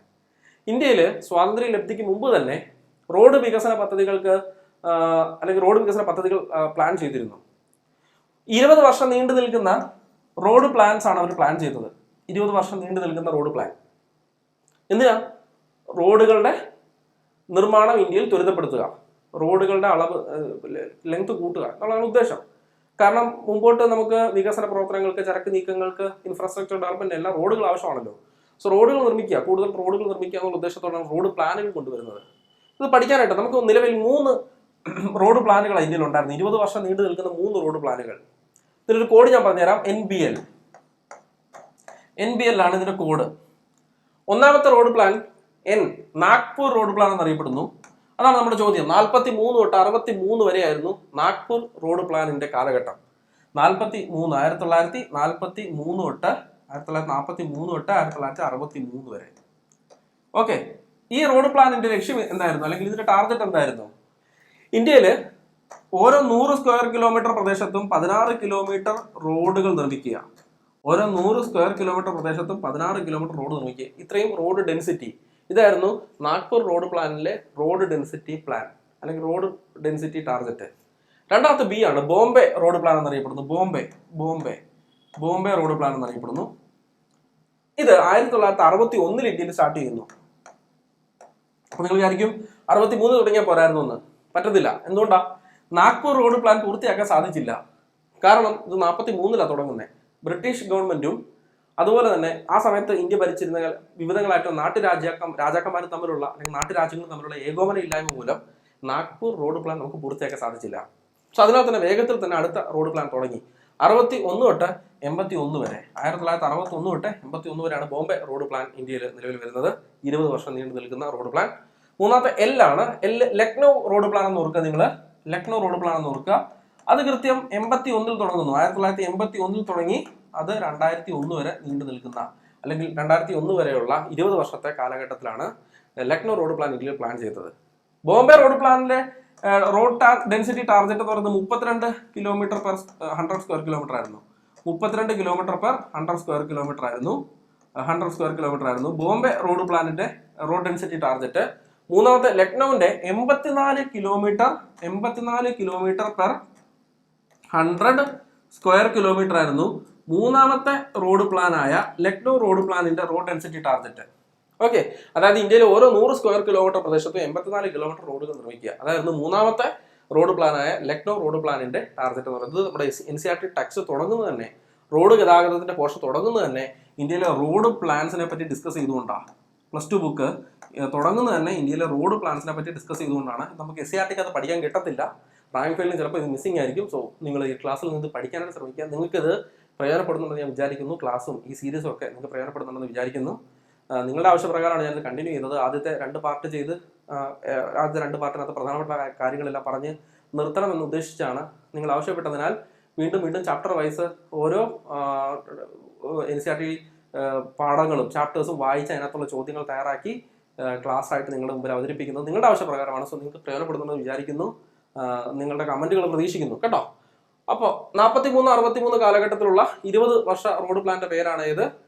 N ആണ് നമ്മുടെ ആൻസർ കേട്ടോ. N അല്ലേ? നാഗ്പൂർ. NBL അല്ലേ കോഡ്? NBL. അപ്പൊ നാഗ്പൂർ റോഡ് പ്ലാന് ഇത് പൂർത്തിയാക്കാൻ സാധിച്ചോ? ഇല്ല. പൂർത്തിയാക്കാൻ സാധിക്കാതിരുന്ന ഒരേ ഒരു റോഡ് പ്ലാനാണ്, 20 വർഷം റോഡ് പ്ലാനാണ് ഇത്. നാഗ്പൂർ റോഡ് പ്ലാൻ പൂർത്തിയാക്കാൻ സാധിച്ചില്ല. വൈ? എന്തുകൊണ്ട്? ബ്രിട്ടീഷ് സർക്കാരും അതുപോലെ തന്നെ ആ കാലഘട്ടം ഭരിച്ചിരുന്ന നാട്ടുരാജാക്കന്മാർ തമ്മിലുള്ള ഈ ഒരു പദ്ധതിയിന്മേലുള്ള ഏകോപനം ഇല്ലായ്മയാണ് ഈ ഒരു പദ്ധതി പൂർത്തിയാക്കാൻ സാധിക്കാതിരുന്നത്. ഇന്ത്യയിലെ റോഡ് വികസന പദ്ധതികൾ അവയ്ക്ക് വേണ്ടിയുള്ള റോഡ് വികസന പദ്ധതികൾക്ക് വേണ്ടിയുള്ള കർമ്മ പദ്ധതികളാണ് 20 വർഷ റോഡ് പ്ലാനുകൾ എന്നറിയപ്പെടുന്നത്. ആദ്യത്തെ 20 വർഷ road plan Nagpur road plan എന്നറിയപ്പെടുന്നു. 43-63 റോഡ് ഡെൻസിറ്റി 16 പറഞ്ഞു അല്ലേ, 16 കിലോമീറ്റർ പെർ സ്ക്വയർ കിലോമീറ്റർ. രണ്ടാമത് ബോംബെ റോഡ് പ്ലാൻ NBL എന്ന് ഓർക്കുക. അതിന്റെ road density 32 kilometre per 100 square kilometre. വർഷം 61-81. മൂന്നാമത്തെ റോഡ് പ്ലാൻ എന്ന് പറയുന്നത് ലക്നൗ റോഡ് പ്ലാൻ ആണ്. 81 തൊട്ട് 2001 വരെയുള്ള സമയമാണ് 20 വർഷം. ഇതിന്റെ റോഡ് ഡെൻസിറ്റി എന്ന് പറയുന്നത് 84 കിലോമീറ്റർ പെർ സ്ക്വയർ കിലോമീറ്റർ ആണ്. 84 കിലോമീറ്റർ പെർ 100 സ്ക്വയർ കിലോമീറ്റർ. ഇനി അടുത്ത ചോദ്യം, താഴെ തന്നിരിക്കുന്നവയിൽ ഭാരത് മാല പദ്ധതി ലക്ഷ്യമിടുന്നത് എന്തെല്ലാം? ഭാരത് മാല ഗതാഗതവുമായി ബന്ധപ്പെട്ട ചോദ്യത്തിലേക്ക് നമ്മൾ കടന്നു കേട്ടോ. റോഡുമായി ബന്ധപ്പെട്ട ചോദ്യം ചോദിച്ചതിലൂടെ ഗതാഗതം എന്ന ടോപ്പിക്കിലേക്ക്, ആ ഒരു പാഠത്തിലേക്ക് നമ്മൾ കടന്നു. ഭാരത് മാല പദ്ധതി ലക്ഷ്യമിടുന്നത് എന്തെല്ലാം ആണ് ഇവിടെ ചോദിച്ചേക്കുന്നത്. ഭാരത് മാല പദ്ധതി ലക്ഷ്യമിടുന്നത് എന്തെല്ലാം? നോക്കിക്കേ, ഭാരത് മാല ഇന്ത്യയിലെ ഏറ്റവും വലിയ റോഡ് വികസന പദ്ധതികളിൽ ഒന്നായിട്ടാണ് കരുതപ്പെടുന്നത്. ഇന്ത്യയിലെ ഏറ്റവും വലിയ റോഡ് വികസന പദ്ധതികളിൽ ഒന്നായിട്ടാണ് ഭാരത് മാല നമ്മൾ വിശേഷിപ്പിക്കുന്നത്. അതിന്റെ ലക്ഷ്യങ്ങൾ എന്തെല്ലാമാണ്? ഒന്നാമത്തത്, ചെറു തുറമുഖങ്ങൾ ഉൾപ്പെടെ ബന്ധിപ്പിച്ചുകൊണ്ട് തീരദേശ അതിർത്തി പ്രദേശങ്ങളിലൂടെയുള്ള സംസ്ഥാന റോഡുകളുടെ വികസനം. ഇതാണ് ഒന്നാമത്തെ ലക്ഷ്യം. ശരിയാണ്. 2, പിന്നാക്ക പ്രദേശങ്ങളിലെ മതപരമായതും വിനോദസഞ്ചാര പ്രാധാന്യമുള്ളതുമായ സ്ഥലങ്ങളെ ബന്ധിപ്പിക്കുന്ന പദ്ധതി. ശരിയാണ്. 3, സേതു ഭാരതം പദ്ധതി. സേതു ഭാരതം പദ്ധതി എന്ന് പറയുന്നത് വമ്പൻ പാലങ്ങൾ, കടൽ പാലങ്ങൾ, റെയിൽവേ പാലങ്ങളൊക്കെ നിർമ്മിക്കുന്ന, സേതു എന്ന് പറഞ്ഞ പാലം എന്നാണ്.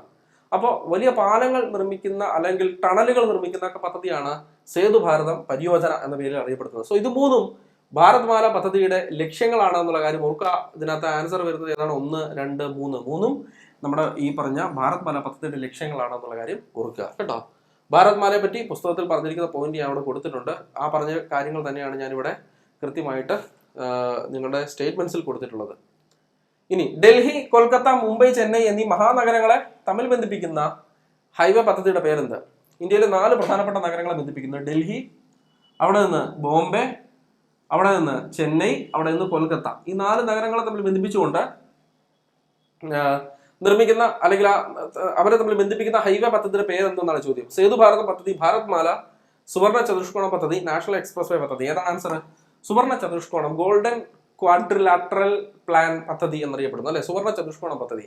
കണ്ടോ, 4 നഗരങ്ങളെ ബന്ധിപ്പിക്കുന്നു, ഇന്ത്യയിലെ 4 നഗരങ്ങളെ. 5846 കിലോമീറ്റർ ആണ് ഈ പദ്ധതിയുടെ നിർദ്ദിഷ്ട നീളമായിട്ട് പരിഗണിക്കുന്നത്. 5846 കിലോമീറ്റർ. അതിൽ തന്നെ 4 വരി പാതകളുമുണ്ട്, 6 വരി പാതകളുമുണ്ട്. 4 വരി പാതകളുമുണ്ട്, 6 വരി പാതകളുമുണ്ട്. 5846 കിലോമീറ്റർ ദൈർഘ്യത്തിൽ ഇന്ത്യയിലെ 4 മെഗാ നഗരങ്ങളെ ബന്ധിപ്പിക്കുന്നു. ഡൽഹി, കൊൽക്കത്ത, മുംബൈ, ചെന്നൈ. എത്ര നീളമാണ് ഇതിന്റെ നിർദ്ദിഷ്ട നീളമായിട്ട് കരുതുന്നത്? എത്രയാണ്? 5846 കിലോമീറ്റർ. എത്ര വരി പാതകളാണ് നിർമ്മിക്കാനായിട്ട് ഉദ്ദേശിക്കുന്നത് ഈ ഒരു പദ്ധതിയിൽ? 4 വരി പാതകളും 6 വരി പാതകളുമാണ് ഈ പദ്ധതിയുടെ ഭാഗമായിട്ട് നിർമ്മിക്കാനായിട്ട് ഉദ്ദേശിക്കുന്നത്. ഇന്ത്യയിൽ ഏറ്റവും കൂടുതൽ ദേശീയപാതകൾ കടന്നു പോകുന്ന സംസ്ഥാനം ഏത്? മറ്റൊരു ചോദ്യം.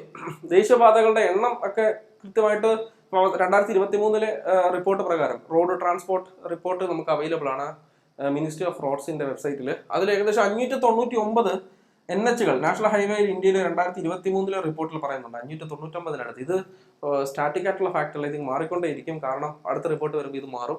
അതുകൊണ്ടാണ് ഇതൊന്നും അങ്ങനെ കൃത്യമായിട്ട് പറഞ്ഞ് പഠിപ്പിക്കാത്തത്. കാരണം ഓരോ വർഷവും ഓരോ നമ്പറാണ്. ഇപ്പം ഏറ്റവും ലേറ്റസ്റ്റ് റിപ്പോർട്ട് പ്രകാരം 599 പഠിക്കുക. അത്രയും നാഷണൽ ഹൈവേസ് ഉണ്ട്. അതിൽ തന്നെ 102 നാഷണൽ ഹൈവേസ് കടന്നു പോകുന്ന ഒരു സംസ്ഥാനമാണ് ഏത്? മഹാരാഷ്ട്ര. ഇന്ത്യയിൽ ഏറ്റവും കൂടുതൽ ദേശീയപാതകൾ കടന്നു പോകുന്ന സംസ്ഥാനം മഹാരാഷ്ട്രയാണ്. ഏറ്റവും കുറവ് 5 മാത്രം കടന്നു പോകുന്ന സംസ്ഥാനമാണ് മേഘാലയ. 5 കടന്നു പോകുന്നു. ഏതിലൂടെ? മേഘാലയ. അതാണ് ഏറ്റവും കുറവ്. ക്ലിയർ? ഇനി ഇന്ത്യയിൽ ഏറ്റവും കൂടുതൽ ദേശീയപാത ദൈർഘ്യമുള്ള സംസ്ഥാനം ചോദിച്ചാൽ മഹാരാഷ്ട്രയാണ്. ഏറ്റവും അധികം ദേശീയപാത ദൈർഘ്യമുള്ള സംസ്ഥാനം ചോദിച്ചാൽ മഹാരാഷ്ട്രയാണ്. ഏകദേശം 18,000 കിലോമീറ്ററിനടുത്ത്, 18,000 കിലോമീറ്റർ മുകളിൽ, 18,000 മുകളിൽ കിലോമീറ്റർ ദേശീയപാതകൾ മഹാരാഷ്ട്രയിൽ കടന്നു പോകുന്നുണ്ട്. അപ്പൊ ഏറ്റവും കൂടുതൽ എണ്ണവും ഏറ്റവും കൂടുതൽ ദേശീയപാത ദൈർഘ്യവും എവിടെയാണ്? മഹാരാഷ്ട്രയിലാണ്. ഏറ്റവും കുറവ് ദേശീയപാത ദൈർഘ്യം 300 കിലോമീറ്റർ അടുത്തുള്ള 300 കിലോമീറ്റർ മാത്രം ദേശീയപാത കടന്നു പോകുന്നത് ഗോവയാണ് കേട്ടോ. ഗോവയാണ് ഏറ്റവും കുറവ് ദേശീയപാത ദൈർഘ്യമുള്ള ഇന്ത്യൻ സംസ്ഥാനം എന്നറിയപ്പെടുന്നത്. ഇത് തന്നെ നമ്മൾ കേന്ദ്രഭരണ പ്രദേശമായിട്ട് ചോദിച്ചാൽ, ഇന്ത്യയിലെ ഏറ്റവും കൂടുതൽ ദേശീയപാതകളുള്ള കേന്ദ്രഭരണ പ്രദേശം ചോദിച്ചാൽ ഡൽഹിയാണ്. ഇന്ത്യയിൽ ഏറ്റവും കൂടുതൽ കേന്ദ്രഭരണ പ്രദേശങ്ങളുള്ള റോഡുകളുള്ള കേന്ദ്രഭരണ പ്രദേശം ചോദിച്ചാൽ ഡൽഹിയാണ്. ഏകദേശം 12ഓളം ദേശീയപാതകൾ, NHകൾ ഡൽഹിയിലൂടെ കടന്നു പോകുന്നുണ്ട്. ഇന്ത്യയിലെ ഏറ്റവും കുറവ് ദേശീയപാതകൾ കടന്നു പോകുന്ന കേന്ദ്രഭരണ പ്രദേശം ആൻഡമാൻ നിക്കോബാറും അതുപോലെ തന്നെ ചണ്ഡീഗഡുമാണ്. ഈ 2 കേന്ദ്രഭരണ പ്രദേശങ്ങളിലൂടെയും ഒരു ദേശീയപാത മാത്രമാണ് കടന്നു പോകുന്നത്. ലക്ഷദ്വീപിലൂടെ ദേശീയപാതകളെ കടന്നു പോകുന്നില്ല. ഓക്കെ, 0. ഓരോ ദേശീയപാതകൾ കടന്നു പോകാത്ത ഒരേ ഒരു കേന്ദ്രഭരണ പ്രദേശമുള്ളൂ, അത് ലക്ഷദ്വീപാണ്. ഇനി ദേശീയപാത ദൈർഘ്യം ഏറ്റവും കൂടുതലുള്ള കേന്ദ്രഭരണ പ്രദേശം നിലവിൽ ജമ്മു കാശ്മീരാണ്. ഇതും എല്ലാവരും ഡൽഹി എഴുതി വെക്കാനുള്ള സാധ്യത കൂടുതലാണ്. ദേശീയപാത ദൈർഘ്യം കൂടുതലുള്ള കേന്ദ്രഭരണ പ്രദേശം നിലവിൽ ജമ്മു കാശ്മീരാണ്. ദേശീയപാത ദൈർഘ്യം ഏറ്റവും കുറവുള്ള കേന്ദ്രഭരണ പ്രദേശം ചണ്ഡീഗഡാണ്. ദേശീയപാത ദൈർഘ്യം ഏറ്റവും കുറവുള്ള കേന്ദ്രഭരണ പ്രദേശം ചോദിച്ചാൽ ചണ്ഡീഗഡാണ്. ഞാൻ എല്ലാം പറഞ്ഞു. ഒന്നുകൂടെ പറയാം. ഏറ്റവും കൂടുതൽ ദേശീയപാതകൾ ഉള്ളതും ഏറ്റവും കൂടുതൽ ദേശീയപാത ദൈർഘ്യമുള്ളതുമായ സംസ്ഥാനം ചോദിച്ചാൽ മഹാരാഷ്ട്ര. ഏറ്റവും കുറവ് ദേശീയപാതകളുള്ള സംസ്ഥാനം ചോദിച്ചാൽ മേഘാലയ. ഏറ്റവും കുറവ് ദേശീയപാത ദൈർഘ്യമുള്ള സംസ്ഥാനം ചോദിച്ചാൽ ഗോവ. ഇനി നാഷണൽ യൂണിയൻ ടെറിട്ടറീസിൽ കേന്ദ്രഭരണ പ്രദേശത്തിലേക്ക് വരാം. ഏറ്റവും കൂടുതൽ ദേശീയപാതകളുള്ള കേന്ദ്രഭരണ പ്രദേശം ഡൽഹിയാണ്. ഏറ്റവും കുറവ് ദേശീയപാതകളുള്ള കേന്ദ്രഭരണ പ്രദേശം ആൻഡമാൻ നിക്കോബാറും ചണ്ഡീഗഡുമാണ്. ദേശീയപാത ദൈർഘ്യം ഏറ്റവും കൂടുതൽ 1700 കിലോമീറ്റർ മുകളിൽ ദേശീയപാത കടന്നു പോകുന്നുണ്ട്. 1750 കിലോമീറ്റർ അടുത്ത് ദേശീയപാത ദൈർഘ്യമുള്ള, ദേശീയപാതകളല്ല, എണ്ണമല്ല, ദേശീയപാത ദൈർഘ്യമുള്ള കേന്ദ്രഭരണ പ്രദേശമാണ് ജമ്മു കാശ്മീർ. ഏറ്റവും കുറവ് ദേശീയപാത ദൈർഘ്യമുള്ള കേന്ദ്രഭരണ പ്രദേശമാണ് ചണ്ഡീഗഡ്. ക്ലിയർ അല്ലേ? ഇത്രയും കാര്യങ്ങൾ ഇവിടെ നിന്ന് ഓർക്കുക. നെക്സ്റ്റ്, ദേശീയപാത 1 ബന്ധിപ്പിക്കുന്ന സ്ഥലങ്ങൾ. As per old number system എന്ന് ഞാൻ കൊടുത്തിട്ടുണ്ട്. ചിലപ്പോൾ നിങ്ങളുടെ ചോദ്യ പേപ്പറിൽ അങ്ങനെ ഉണ്ടാവണം നിർബന്ധമില്ല. പഴയ നമ്പർ സിസ്റ്റം ഉണ്ട്, പുതിയ നമ്പർ സിസ്റ്റം ഉണ്ട് അല്ലേ? കാരണം ദേശീയപാതകളുടെ നമ്പർ റീഅറേഞ്ച് ചെയ്തിരുന്നു. 2010 ശേഷം പുതിയ നമ്പർ സിസ്റ്റം വന്നു. അപ്പൊ പഴയ NH1 അല്ല ഇപ്പോഴത്തെ NH1. അപ്പൊ ഇത് ഓൾഡും ന്യൂവും പഠിച്ചു വെക്കണം. കാരണം ചോദ്യകർത്താവ് ഓപ്ഷൻ നോക്കിയിട്ട് നിങ്ങൾ മനസ്സിലാക്കണം, അത് ഓൾഡ് നമ്പർ സിസ്റ്റം പ്രകാരമാണോ ന്യൂ നമ്പർ സിസ്റ്റം പ്രകാരമാണോ ചോദിച്ചേക്ക് നമ്മൾ പഠിച്ചു വെക്കണം. ഓക്കെ, അപ്പൊ ദേശീയപാത 1 പഴയ നമ്പർ സിസ്റ്റം പ്രകാരം ബന്ധിപ്പിക്കുന്നത്, ഒരു കോഡ് പഠിപ്പിക്കാം. അട എന്ന് ഓർക്കുക. അട. ഓക്കെ, അട എന്ന് പറയുമ്പോൾ അട്ടാരി ഡൽഹിയാണ്. അട്ടാരി എന്ന് പറയുന്നത് പഞ്ചാബിലെ അമൃത്സറിനടുത്തുള്ള സ്ഥലമാണ്. അട്ടാരി നമ്മുടെ ബോർഡറാണ്, ഇന്ത്യ പാകിസ്ഥാൻ. അട്ടാരി ഡൽഹിയാണ് അട എന്നറിയപ്പെടുന്നത്. 2 ഓൾഡ് പ്രകാരം 2 കൊട എന്ന് ഓർക്കുക. കൊട എന്ന് പറയുന്നത് കൊൽക്കത്ത ഡൽഹിയാണ്. അട കൊട കൊൽക്കത്ത ഡൽഹി എന്ന് ഓർത്ത് വെക്കുക. 3 അമ്മു എന്നൊക്കെ പറയത്തില്ലേ നമ്മൾ, അമ്മു, അതുപോലെ അമ്മു എന്ന് പറയുക. ആഗ്ര മുംബൈ. ആഗ്ര മുംബൈ ആവേശത്തിനകത്ത് ഛോട്ടാ മുംബൈ ഒക്കെ ഫഹദ് ഫാസിൽ കാണിക്കുന്നില്ലേ, അതേപോലെ നമ്മുടെ അമു കേട്ടോ, നമ്മുടെ ആഗ്ര മുംബൈ. അപ്പോൾ ഓൾഡ് നമ്പർ സിസ്റ്റം പ്രകാരമുള്ള മൂന്നെണ്ണം ഓർക്കാൻ അട, കൊട, അമു. അട, കൊട, അമു. ചിലപ്പോൾ മുംബൈ ഡൽഹി എന്ന് കാണിക്കും, കാരണം ഇത് ഡൽഹി വഴിയാണ് ആഗ്രയിലേക്ക് പോകുന്നത്. മുംബൈ ഡൽഹി ആഗ്രയാണ്, അതുകൊണ്ട് മുംബൈ ഡൽഹി എന്നേ കാണത്തുള്ളൂ. അപ്പൊ മൊട എന്ന് വരും, മുംബൈ ഡൽഹി. മൊട എന്ന് ഓർക്കുക, അട, കൊട, മൊട എന്ന് ഓർക്കുക. അല്ലെങ്കിൽ അട, കൊട, ആഗ്രയാണെങ്കിൽ അമു എന്ന് ഓർക്കാം. അട, കൊട, അമു. ആഗ്ര ഒന്നാമത്തത് അട്ടാരി ഡൽഹി. അപ്പൊ ഓൾഡ് നമ്പർ സിസ്റ്റം പ്രകാരം NH1 എന്ന് പറയുന്നത് അട്ടാരി ഡൽഹിയാണ്. ഓപ്ഷൻ എ ആണ് നമ്മുടെ ആൻസർ അല്ലെ, ഡൽഹി അട്ടാരിയാണ്. ഓൾഡ് നമ്പർ സിസ്റ്റം പ്രകാരം NH2 എന്ന് പറയുന്നത് കൊൽക്കത്ത ഡൽഹിയാണ്. ഓൾഡ് നമ്പർ സിസ്റ്റം പ്രകാരം NH3 എന്ന് പറയുന്നത് ആഗ്ര മുംബൈയാണ്, അല്ലെങ്കിൽ ഡൽഹി മുംബൈയാണ്. ഇനി ഇത് പുതിയത് പഠിക്കണം. പുതിയത് ന്യൂ നമ്പർ സിസ്റ്റം പ്രകാരം NH1 എന്ന് പറയുന്നത് ജമ്മു കാശ്മീർ മുതൽ ലേ വരെയാണ്. ജമ്മു കാശ്മീരിലെ ഉറി എന്ന് പറയുന്ന സിറ്റി ഉണ്ടല്ലോ, ഉറി എന്ന പ്രദേശം മുതൽ ലേ വരെ, ഉറി ടു ലേ. രണ്ടെന്ന് പറയുന്നത് ആസാമുണ്ട്, ആസാമിലെ ദിബ്രുഗഡ് തൊട്ട് മിസോറാം വരെ, മിസോറാമിലെ തുയ്പാങ് എന്ന് പറയുന്ന സ്ഥലം വരെ, ആസാമിലെ ദിബ്രുഗഡ് തൊട്ട് മിസോറാമിലെ തുയ്പാങ് എന്ന് പറയുന്ന സ്ഥലം വരെയാണ് NH2 പുതിയ നമ്പർ സിസ്റ്റം പ്രകാരം. NH3 എന്ന് പറയുന്നത് ഇത് നമ്മുടെ പഞ്ചാബില് അമൃത്സറിനടുത്തു നിന്ന് തുടങ്ങുന്നു, അമൃത്സർ അട്ടാരിക്കടുത്തു നിന്ന് തുടങ്ങുന്നു, അട്ടാരിക്കടുത്ത്, അമൃത്സറിലെ അട്ടാരിക്കടുത്ത് തുടങ്ങുന്നു. അവിടുന്ന് കുളു മണാലി വഴി ലേ വരെ നീളുന്നു, ലേ വരെ അത് നീണ്ടുപോകുന്നു. ഇതാണ് NH3 പുതിയ നമ്പർ സിസ്റ്റം പ്രകാരം. ക്ലിയർ അല്ലേ? അപ്പോൾ ന്യൂ നമ്പർ സിസ്റ്റം പ്രകാരം ഒന്നെന്ന് പറയുന്നത് ജമ്മു കാശ്മീരിലെ ഉറി തൊട്ട് ലഡാക്കിലെ ലേ വരെ. ന്യൂ നമ്പർ സിസ്റ്റം പ്രകാരം NH2 എന്നറിയപ്പെടുന്നത് ആസാമിലെ ദിബ്രുഗഡ് തൊട്ട് മിസോറാമിലെ തുയ്പാങ് വരെ കേട്ടോ, തുയ്പാങ്. ന്യൂ നമ്പർ സിസ്റ്റം പ്രകാരം NH3 എന്നറിയപ്പെടുന്നത് അട്ടാരി, അമൃത്സറിലെ അട്ടാരി, അവിടെ തൊട്ട് മണാലി വഴി ലേ കേട്ടോ, ലേ എന്ന പ്രദേശം വരെ, ലേ എന്ന സ്ഥലം വരെയാണ് ന്യൂ നമ്പർ സിസ്റ്റം പ്രകാരമുള്ള NH3 എന്ന് പറയുന്നത്. ഇത് ഓൾഡ് ആണ്. അട്ടാരി ഡൽഹി, അട കൊൽക്കത്ത ഡൽഹി, കൊട ആഗ്ര മുംബൈ, അമു. ക്ലിയർ അല്ലേ? അടുത്ത ചോദ്യം, ഇന്ത്യയിലെ ഏറ്റവും വലിയ ദേശീയപാത ഏത്? 66, 44, 4, 544. ഏതാണ് ആൻസർ? 44. ഇന്ത്യയിലെ ഏറ്റവും വലിയ ദേശീയപാത എന്നറിയപ്പെടുന്നത് NH44 ആണ് അല്ലെ. NH44 ബന്ധിപ്പിക്കുന്നത്, NH44 ബന്ധിപ്പിക്കുന്ന സ്ഥലങ്ങൾ എങ്ങനെയാണ് ഓർക്കേണ്ടത്? NH44 ബന്ധിപ്പിക്കുന്നത് NH44 ബന്ധിപ്പിക്കുന്ന കന്യാകുമാരിയിൽ നിന്ന് ശ്രീനഗർ വരെ, കന്യാകുമാരി ശ്രീനഗർ വരെ കേട്ടോ. ഒരു പ്രശ്നമേ ഉള്ളൂ, ഇത് തമിഴ്നാട്ടിലൂടെയാണ് പോകുന്നത്. കേരളത്തിൽ ഈ ഒരു NH44 വരുന്നില്ല കേട്ടോ, കേരളത്തിൽ ഈ NH44 വരുന്നില്ല. നമ്മുടെ സംസ്ഥാനം കിടക്കുന്നു കേരളം, കേരളത്തിലൂടെ ഇത് കടന്നു പോകുന്നില്ല. NH44 കന്യാകുമാരിയിൽ നിന്ന് ശ്രീനഗർ വരെ പോകുന്നുണ്ട്. കേരളത്തിലെ ഏറ്റവും വലിയ ദേശീയപാത NH66 ആണ്. കേരളത്തിലെ ഏറ്റവും നീളമുള്ള ദേശീയപാത NH66 ആണ്. ഇത് കന്യാകുമാരിയിൽ നിന്ന് കേരളത്തിലൂടെ കേട്ടോ, കേരളത്തിലൂടെ കർണാടകയിലൂടെ ഗോവയിലൂടെ പനവേലി വരെ, മഹാരാഷ്ട്രയിലെ പനവേലി വരെ പോകുന്നു കേട്ടോ, മഹാരാഷ്ട്ര പനവേലി വരെ പോകുന്നു. ഇതാണ് NH66. ഇത് കേരളത്തിലെ ഏറ്റവും നീളമുള്ള ദേശീയപാതയാണ് എന്നുള്ള കാര്യം ആലോചിക്കുക. ഇത് ഇന്ത്യയിലെ ഏറ്റവും വലിയ ദേശീയപാതയാണ് NH44. അപ്പൊ കേരളം ഓർത്താൽ മതി. കേരളം, ഇംഗ്ലീഷിൽ കേരള അത് എഴുതുമ്പോൾ 6 ലെറ്റേഴ്സ് ഉണ്ട്. 1, 2, 3, 4, 5, 6 ലെറ്റേഴ്സ്. 66 എന്ന് ഓർക്കുക കേട്ടോ, 66 എന്ന് ഓർക്കുക. ഇന്ത്യയിലെ ഏറ്റവും വലിയ എക്സ്പ്രസ് വേ ആയി മാറുന്നത് ഏതാണ്? ഇതൊരു കറണ്ട് അഫയർ കൂടിയാണ്. ഇന്ത്യയിലെ ഏറ്റവും വലിയ എക്സ്പ്രസ് വേ, ഏറ്റവും നീളമുള്ള എക്സ്പ്രസ് വേ ആയി മാറാൻ പോകുന്നത് ഏതാണെന്നാണ് ചോദ്യം. NE4 നമ്പർ കൊടുത്തേക്കുന്നത്, നാഷണൽ എക്സ്പ്രസ് വേ 4 നമ്പർ കൊടുത്തേക്കുന്നതിന് ഏതാണത്? അത് ഡൽഹി മുംബൈ എക്സ്പ്രസ് പാതയാണ്. ഡൽഹി മുംബൈ എക്സ്പ്രസ് പാതയാണ്. ഇതിന്റെ ഉദ്ഘാടനം 1-2 ഫേസുകളുടെ ഉദ്ഘാടനം ഓൾറെഡി കഴിഞ്ഞിട്ടുണ്ട്. സോ ബാക്കിയും കൂടെ കംപ്ലീറ്റ് ആയി കഴിയുമ്പോൾ ഇന്ത്യയിലെ ഏറ്റവും വലിയ എക്സ്പ്രസ് വേ ആയി മാറുന്നത് ഡൽഹി മുംബൈ എക്സ്പ്രസ് പാതയാണെന്നുള്ള കാര്യം ഓർക്കുക. ഡൽഹി മീററ്റ് എക്സ്പ്രസ് പാത ഇന്ത്യയിലെ ഏറ്റവും കൂടുതൽ വീതിയുള്ള എക്സ്പ്രസ് വേ ആണ്. ഏറ്റവും 14 വരി പാതകളോടെ നിർമ്മിച്ചേക്കുന്ന ഡൽഹി മീററ്റ് എക്സ്പ്രസ് പാതയാണ് ഏറ്റവും വീതിയുള്ള എക്സ്പ്രസ് വേ എന്നറിയപ്പെടുന്നത്. അടുത്തത്, 10,000 അടിക്ക് മുകളിൽ സ്ഥിതി ചെയ്യുന്ന ലോകത്തിലെ ഏറ്റവും നീളം കൂടിയ റോഡ് ടണൽ ഏതെന്നാണ് ചോദ്യം. 10,000 അടിക്ക് മുകളിൽ സ്ഥിതി ചെയ്യുന്ന ലോകത്തിലെ ഏറ്റവും നീളം കൂടിയ ഹൈവേ ടണൽ അല്ലെങ്കിൽ റോഡ് ടണൽ എന്നൊക്കെ ചോദിക്കാം. റോഡിന് പകരം അവിടെ ഹൈവേ എന്ന് ചോദിക്കാം, കാരണം ഇതൊരു ഹൈവേ, നാഷണൽ ഹൈവേയിലാണ് ഈ ടണൽ ഉള്ളത്. അപ്പൊ അതുകൊണ്ട് ഹൈവേ ടണൽ എന്ന് ചോദിക്കാം. ഏതാണ് ഇന്ത്യയിലെ ഏറ്റവും വലിയ ടണൽ? ഈ ഓപ്ഷനകത്ത് കിടപ്പുണ്ട്, ഈ 4 ഓപ്ഷനിൽ കിടപ്പുണ്ട്. ഇന്ത്യയിലെ ഏറ്റവും വലിയ ടണൽ ചെനാനി നാഷണൽ ടണലാണ്. ഇതാണോ 10,000 അടിക്ക് മുകളിലുള്ള ഏറ്റവും നീളം കൂടിയ ടണൽ? അല്ല, ഇത് 10,000 അടിക്ക് താഴെയാണ്. പക്ഷെ ഇന്ത്യയിലെ ഏറ്റവും നീളം കൂടിയ ടണൽ ഇതാണ്, 10,000 അടിക്ക് താഴെ. ഏറ്റവും കൃത്യമായിട്ട് ഉയരം ഒന്നും ചോദിക്കാതെ ചോദിച്ചാൽ ഇന്ത്യയിലെ ഏറ്റവും നീളം കൂടിയ ഹൈവേ ടണലെന്നോ റോഡ് ടണലെന്നോ ചോദിച്ചാൽ ഏതാണ്? ചെനാനി നഷ്രി ടണലാണ്. NH44, ഇപ്പൊ നമ്മൾ പഠിച്ച NH44 ഈ ടണൽ വരുന്നത്.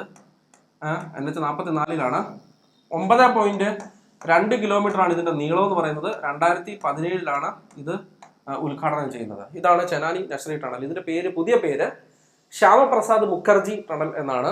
പട്നി ടോപ്പ് ടണൽ എന്നും ഇത് അറിയപ്പെടുന്നു. പട്നി ടോപ്പ് ടണൽ എന്നും ഇതറിയപ്പെടുന്നു. പട്നി ടോപ്പ് ശ്യാമപ്രസാദ് മുഖർജി ടണൽ എന്നും പട്നി ടോപ്പ് ടണൽ എന്നും ഇതറിയപ്പെടുന്നു. ക്ലിയർ അല്ലേ? അപ്പൊ നമ്മുടെ ചോദ്യത്തിലേക്ക് നമുക്ക് വരാം. 10,000 അടിക്ക് മുകളിൽ സ്ഥിതി ചെയ്യുന്ന ലോകത്തിലെ ഏറ്റവും നീളം കൂടിയ ടണൽ ഏതാണ്? ചെനാനി നഷ്രി 10,000 അടിക്ക് താഴെയാണ്. അപ്പൊ ബാക്കി 3 ഏതാണ് ആൻസർ? കിട്ടിക്കാണോല്ലേ ആൻസർ? ഏതാണ് ആൻസർ? അടൽ ടണലാണ്. ബാക്കി 3 ശ്യാമപ്രസാദ് മുഖർജി, ചെനാനി നഷ്രി, പട്നി ടോപ്പ് ടണൽ എല്ലാം ഒന്നാണ്, ഒരാൾ തന്നെയാണ് അല്ലെ. ഈ ചെനാനി നഷ്രിയുടെ പുതിയ പേരാണ് ശ്യാമപ്രസാദ് മുഖർജി ടണൽ. ചെനാനി നഷ്രിയുടെ മറ്റൊരു പേരാണ് പട്നി ടോപ്പ് ടണൽ അല്ലെ. പുതിയ പേര് ശ്യാമപ്രസാദ് മുഖർജിയാണ്. അപ്പൊ അടൽ ടണലാണ് ആൻസർ. ഇതാണ് ഇന്ത്യയിലെ രണ്ടാമത്തെ നീളം കൂടിയ ടണൽ. 10,000 അടിക്ക് മുകളിലുള്ളതിൽ ഏറ്റവും നീളം കൂടിയതും ഇന്ത്യയിലെ രണ്ടാമത്തതും എന്ന് ചോദിച്ചാൽ ഏതാണ്? അടൽ ടണലാണ്. റോക്താങ് ടണൽ എന്ന് അറിയപ്പെട്ടിരുന്നു. റോക്താങ് ചുരത്തിനടിയിലൂടെയാണ് ഈ ടണൽ ഉള്ളത്. 9.09 കിലോമീറ്റർ ആണ് ഇതിന്റെ നീളം. ചെനാനി നഷ്രി 9.2 ആയിരുന്നു. ഇത് 9.09 കിലോമീറ്റർ ആണ് ഇതിന്റെ നീളം എന്ന് പറയുന്നത്. 2020 ഇതിന്റെ ഉദ്ഘാടനം നിർവഹിക്കപ്പെടുന്നത്. 2020 ഇതിന്റെ ഉദ്ഘാടനം. ക്ലിയർ അല്ലേ? ഏതാണ്? അടൽ ടണൽ. നമുക്ക് ലേയിലേക്കൊക്കെ ഉള്ള റൂട്ട്, കുളു മണാലിയിൽ നിന്ന് ലേയിലേക്കൊക്കെ ഉള്ള ആ ഒരു യാത്ര എളുപ്പമാക്കാൻ വേണ്ടിയാണ് ഈ ടണൽ നിർമ്മിച്ചിട്ടുള്ളത് കേട്ടോ. അടൽ ടണൽ അല്ലെങ്കിൽ റോക്താങ് ടണൽ എന്നറിയപ്പെടുന്നു. ക്ലിയർ? ഇനി അടുത്തൊരു ചോദ്യം. 13,000 അടിക്ക് മുകളിൽ സ്ഥിതി ചെയ്യുന്ന ലോകത്തിലെ ഏറ്റവും നീളം കൂടിയ ടണൽ, ഇന്ത്യയിലേത് മാത്രമല്ല ലോകത്തിലെ ഏറ്റവും നീളം കൂടിയ ടണൽ എന്ന് ചോദിച്ചാൽ അരുണാചൽ പ്രദേശിൽ ഈ അടുത്ത് നിർമ്മിച്ച സേല ടണലാണ്. ഇതൊരു കറണ്ട് അഫയർ ആണ്. ആസാമിലെ തേജ്പൂർ എന്ന പ്രദേശത്തെ അരുണാചൽ പ്രദേശിലെ തവാങ്ങുമായിട്ട് ഇത് ബന്ധിപ്പിക്കുന്നു. ഉദ്ഘാടനം ചെയ്തത് തൊട്ട് 2 മാസങ്ങൾക്ക് മുമ്പാണ്, മാർച്ച് 9, 2024. 2 ടണലുകളുണ്ട്. ഇത് 2 ടണലുകൾ ചേരുന്നതാണ് സേല ടണൽ. ആദ്യത്തെ ടണലിന്റെ നീളം 980 മീറ്റർ ആണ്. 1 കിലോമീറ്റർ പോലും ഇല്ല, 980 മീറ്ററേ ഉള്ളൂ. അതൊരു സിംഗിൾ ട്യൂബ് ടണലാണ്. രണ്ടാമത്തെ ടണലിന്റെ നീളം എന്ന് പറയുന്നത് 1555 മീറ്റർ ആണ്. അത് 1.5 കിലോമീറ്റർ. ഇതൊരു ട്വിൻ ട്യൂബ് ടണലാണ്. അതായത് 2 ട്യൂബുകൾ വരുന്നുണ്ട്. ഓക്കെ, 2 ട്യൂബുകൾ. മറ്റേത് ഒരു സിംഗിൾ ട്യൂബാണ്, അങ്ങോട്ടും ഇങ്ങോട്ടും വണ്ടി പോകാവുന്ന ഒരു സിംഗിൾ ട്യൂബ്. ഇതെന്ന് പറയുമ്പോൾ ട്വിൻ ട്യൂബാണ്, അങ്ങോട്ടും ഇങ്ങോട്ടും വണ്ടി പോകാവുന്ന 2 ട്യൂബുകൾ ചേരുന്നതാണ് ഈ രണ്ടാമത്തെ ടണൽ എന്ന് പറയുന്നത്. അതിൽ ഒരെണ്ണം എമർജൻസി ആവശ്യങ്ങൾക്ക് വേണ്ടി, പട്ടാളത്തിന് അതുപോലെ തന്നെ ഹോസ്പിറ്റൽ ആവശ്യങ്ങൾക്കൊക്കെ വേണ്ടിയാണ്. എന്തെങ്കിലും എമർജൻസി ഉണ്ടാകുമ്പോൾ, അതിൽ അപകടമൊക്കെ ഉണ്ടാകുമ്പോഴാണ് രണ്ടാമത്തെ ട്യൂബ് ഉപയോഗിക്കത്തുള്ളൂ ഇതിലെ. ക്ലിയർ? ഇനി കടന്നു പോകുന്ന ദേശീയപാത NH13 ആണ്. അപ്പൊ ഇന്ത്യയിലെ ഏറ്റവും നീളം കൂടിയ ദേശീയപാത NH44 ടണലാണ് ചെനാനി നഷ്രി. NH3 ടണലാണ് അടൽ ടണൽ. അത് ഞാൻ പറഞ്ഞില്ലായിരുന്നു അല്ലേ? NH3 Atal tunnel. NH13 വരുന്നതാണ് സേല ടണൽ കേട്ടോ. നിർമ്മിച്ചത് ഇന്ത്യയിലെ അതിർത്തി റോഡുകൾ നിർമ്മിക്കുന്ന ബോർഡർ റോഡ് ഓർഗനൈസേഷൻ ആണ്. അതിർത്തി റോഡുകൾ നിർമ്മിക്കുന്ന ആരാണ്? ഇന്ത്യയിൽ border road organisation. 1960 border road organisation സ്ഥാപിക്കപ്പെടുന്നത്. അവരാണ് ഈ ഒരു ടണൽ നിർമ്മിച്ചിട്ടുള്ളത്. ഉംലിംഗ്ല ചുരത്തിൽ റോഡ് നിർമ്മിച്ചതും ആര് തന്നെയാണ്? ബോർഡർ റോഡ് ഓർഗനൈസേഷൻ ആണ്. ഇന്ത്യയിലെ നാഷണൽ ഹൈവേകൾ നിർമ്മിക്കുന്ന ആരാണ്? NHAI ആണ്, national highway authority of India ആണ്. ഇവര് സ്ഥാപിക്കപ്പെട്ട വർഷം 1988 അവരുടെ പ്രവർത്തനം ആരംഭിച്ച വർഷം 1995 കേട്ടോ. അപ്പം ചില റാങ്ക് ഫയൽ 88 ഉള്ളൂ, ചിലർക്ക് 95 ഉണ്ട്. സ്ഥാപിച്ചത് 88 അവർ കോൺസ്റ്റിറ്റ്യൂഷനിൽ അവരുടെ പ്രവർത്തനങ്ങൾ ആരംഭിക്കുന്നത്, കോൺസ്റ്റിറ്റ്യൂഷനിൽ സ്ഥാപിക്കുന്ന 88 അത് അവരുടെ പ്രവർത്തനം ആരംഭിക്കുന്നത് 95 കേട്ടോ. സ്ഥാപിക്കുന്നത് നിലവിൽ വരുന്നത് 95 അവർ സ്ഥാപിക്കുന്നത് 88. ക്ലിയർ അല്ലേ? ഇനി ഇന്ത്യയിൽ എത്ര ടൈപ്പ് റോഡുണ്ട്? 4 ടൈപ്പ് റോഡുണ്ട് അല്ലേ? ഏതൊക്കെയാണ്? നാഷണൽ ഹൈവേ, സ്റ്റേറ്റ് ഹൈവേ, പിന്നെ ഏതാണ് ജില്ലാ റോഡുകൾ, ഗ്രാമീണ റോഡുകൾ. അതിൽ ഏറ്റവും ദൈർഘ്യമുള്ളത് ഏത് റോഡുകളാണ് ഇന്ത്യയിൽ? ഈ 4 റോഡുകളിൽ ഏറ്റവും ദൈർഘ്യമുള്ള റോഡുകൾ ഏതാണ്? ഗ്രാമീണ റോഡുകളാണ് കേട്ടോ. ഇന്ത്യയിലെ മൊത്തം റോഡ് ദൈർഘ്യത്തിന് 80% ഗ്രാമീണ റോഡുകളാണെന്നുള്ള കാര്യം കൂടെ ഓർത്തോണം കേട്ടോ.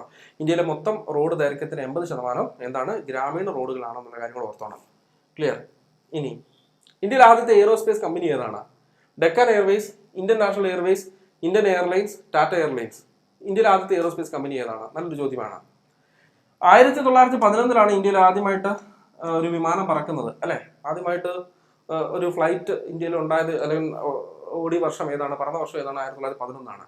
അലഹബാദ് മുതൽ നൈനി ജംഗ്ഷൻ വരെയായിരുന്നു ആദ്യത്തെ ഈ ഒരു പറക്കൽ. ഇതൊരു എയർ മെയിൽ സർവീസ് ആയിരുന്നു. 1911 അലഹബാദ് മുതൽ നൈനി ജംഗ്ഷൻ വരെ. 1932 ഇന്ത്യയിലെ ആദ്യമായിട്ട് ഒരു എയ്റോസ്പേസ് കമ്പനി ആരംഭിക്കുന്നത്. ആ എയ്റോസ്പേസ് കമ്പനിയുടെ പേരാണ് ടാറ്റ എയർലൈൻസ്. എന്താണ് അതിന്റെ പേര്? ടാറ്റ എയർലൈൻസ്. 1932 ആദ്യത്തെ എയ്റോസ്പേസ് കമ്പനി വരുന്നു.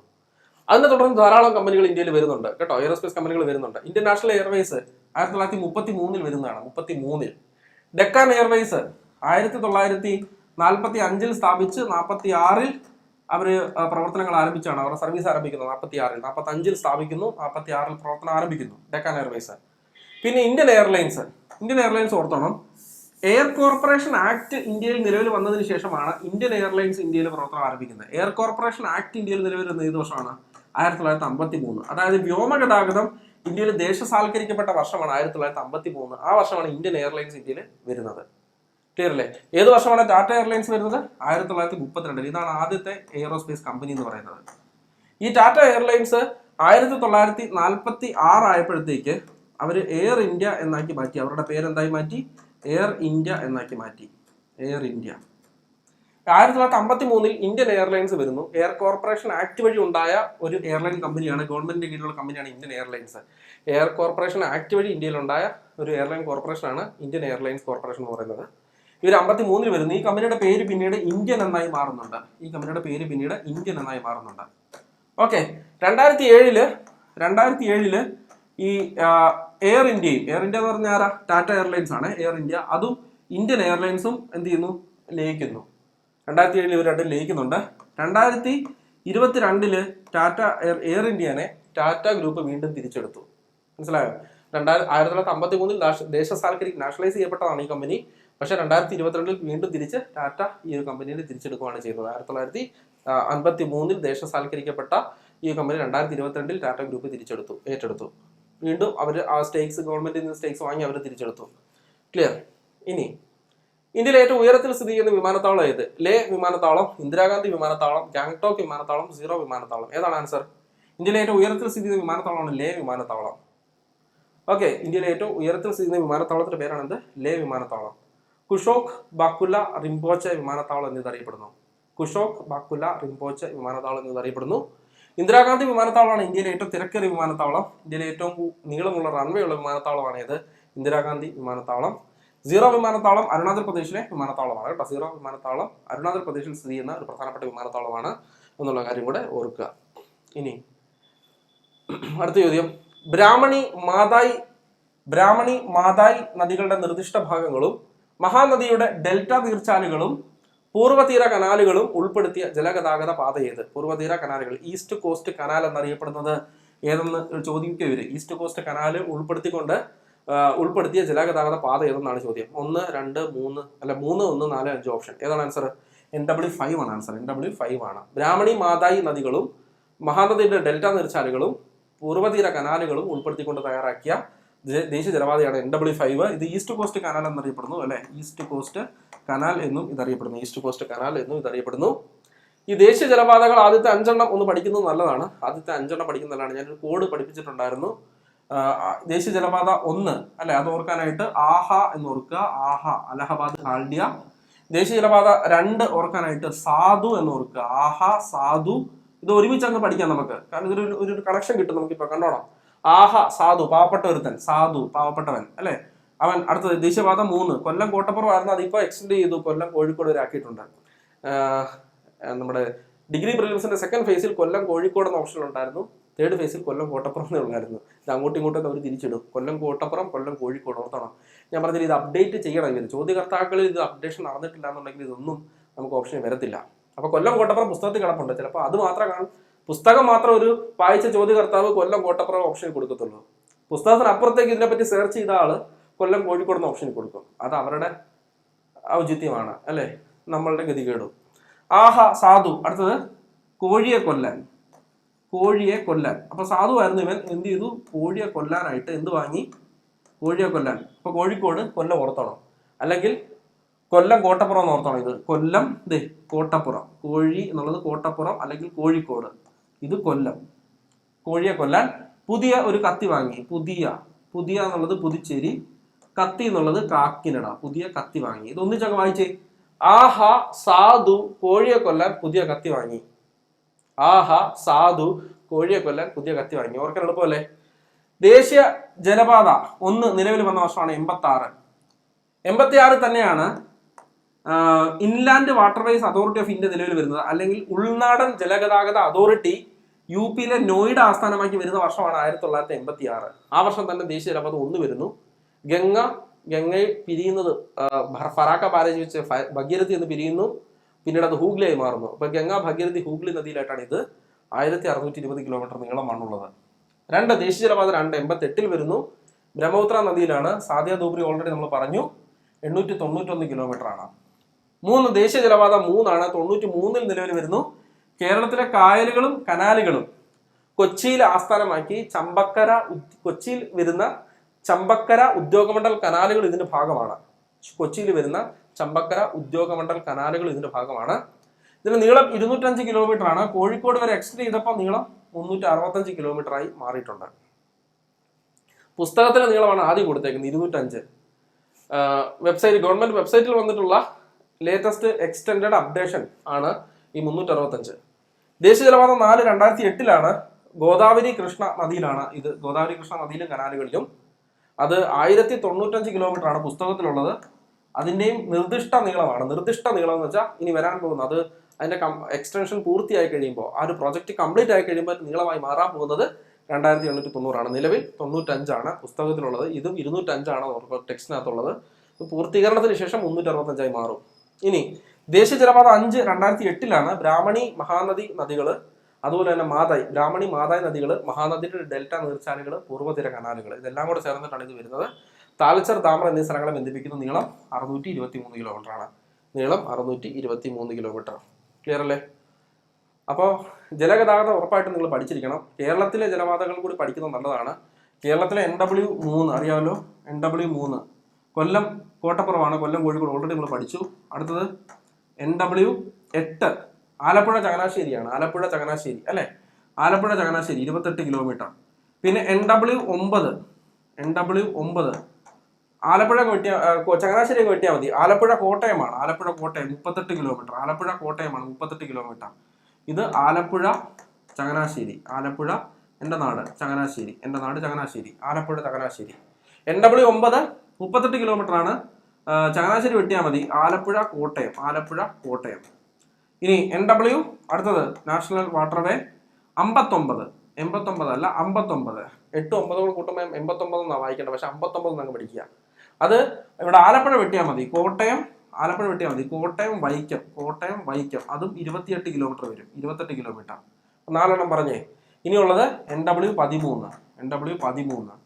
ഇത് തിരുവനന്തപുരത്ത് പൂവാറ് തൊട്ട് തമിഴ്നാട്ടില് ഇരയിമ്മൻ തുറൈ എന്ന സ്ഥലം വരെയാണ്. ഇരയിമ്മൻ തുറൈ എന്ന സ്ഥലം വരെയാണ്. ഇത് 11 കിലോമീറ്റർ ഉണ്ട്. ഇത് അവസാനിക്കുന്നത് തമിഴ്നാട്ടിലാണ്. ബാക്കി ആദ്യത്തെ 4 തുടങ്ങുന്നതും അവസാനിക്കുന്നതും കേരളത്തിലായിരുന്നു അല്ലെ? ഒരെണ്ണം മാത്രം തുടങ്ങുന്നത് കേരളത്തിലാണെങ്കിൽ അവസാനിക്കുന്നത് തമിഴ്നാട്ടിലാണ്. കേരളത്തിലൂടെ കടന്നു പോകുന്ന ദേശീയ ജലപാതകളുടെ എണ്ണം ചോദിച്ചാൽ 5 പറയാം. പക്ഷെ പൂർണ്ണമായും കേരളത്തിനകത്തുള്ളത് ചോദിച്ചാൽ 4 പറയാം. എത്രണ്ണം പറയാം? 4 പറയാം. ഓക്കെ അല്ലേ? ചോദ്യത്തിലേക്ക് വന്നില്ല. ഇവിടുത്തെ ചോദ്യം, ബ്രോഡ് ഗേജ് പാലങ്ങൾ തമ്മിലുള്ള അകലം എത്രയാണ്? അപ്പോൾ ബ്രോഡ് ഗേജും നാരോ ഗേജും മീറ്റർ ഗേജും 3 ഗേജസ് ആണ് നമുക്ക് റെയിൽവേ ലൈൻസിനുള്ളത്, റെയിൽവേ പാളങ്ങൾക്കുള്ളത്.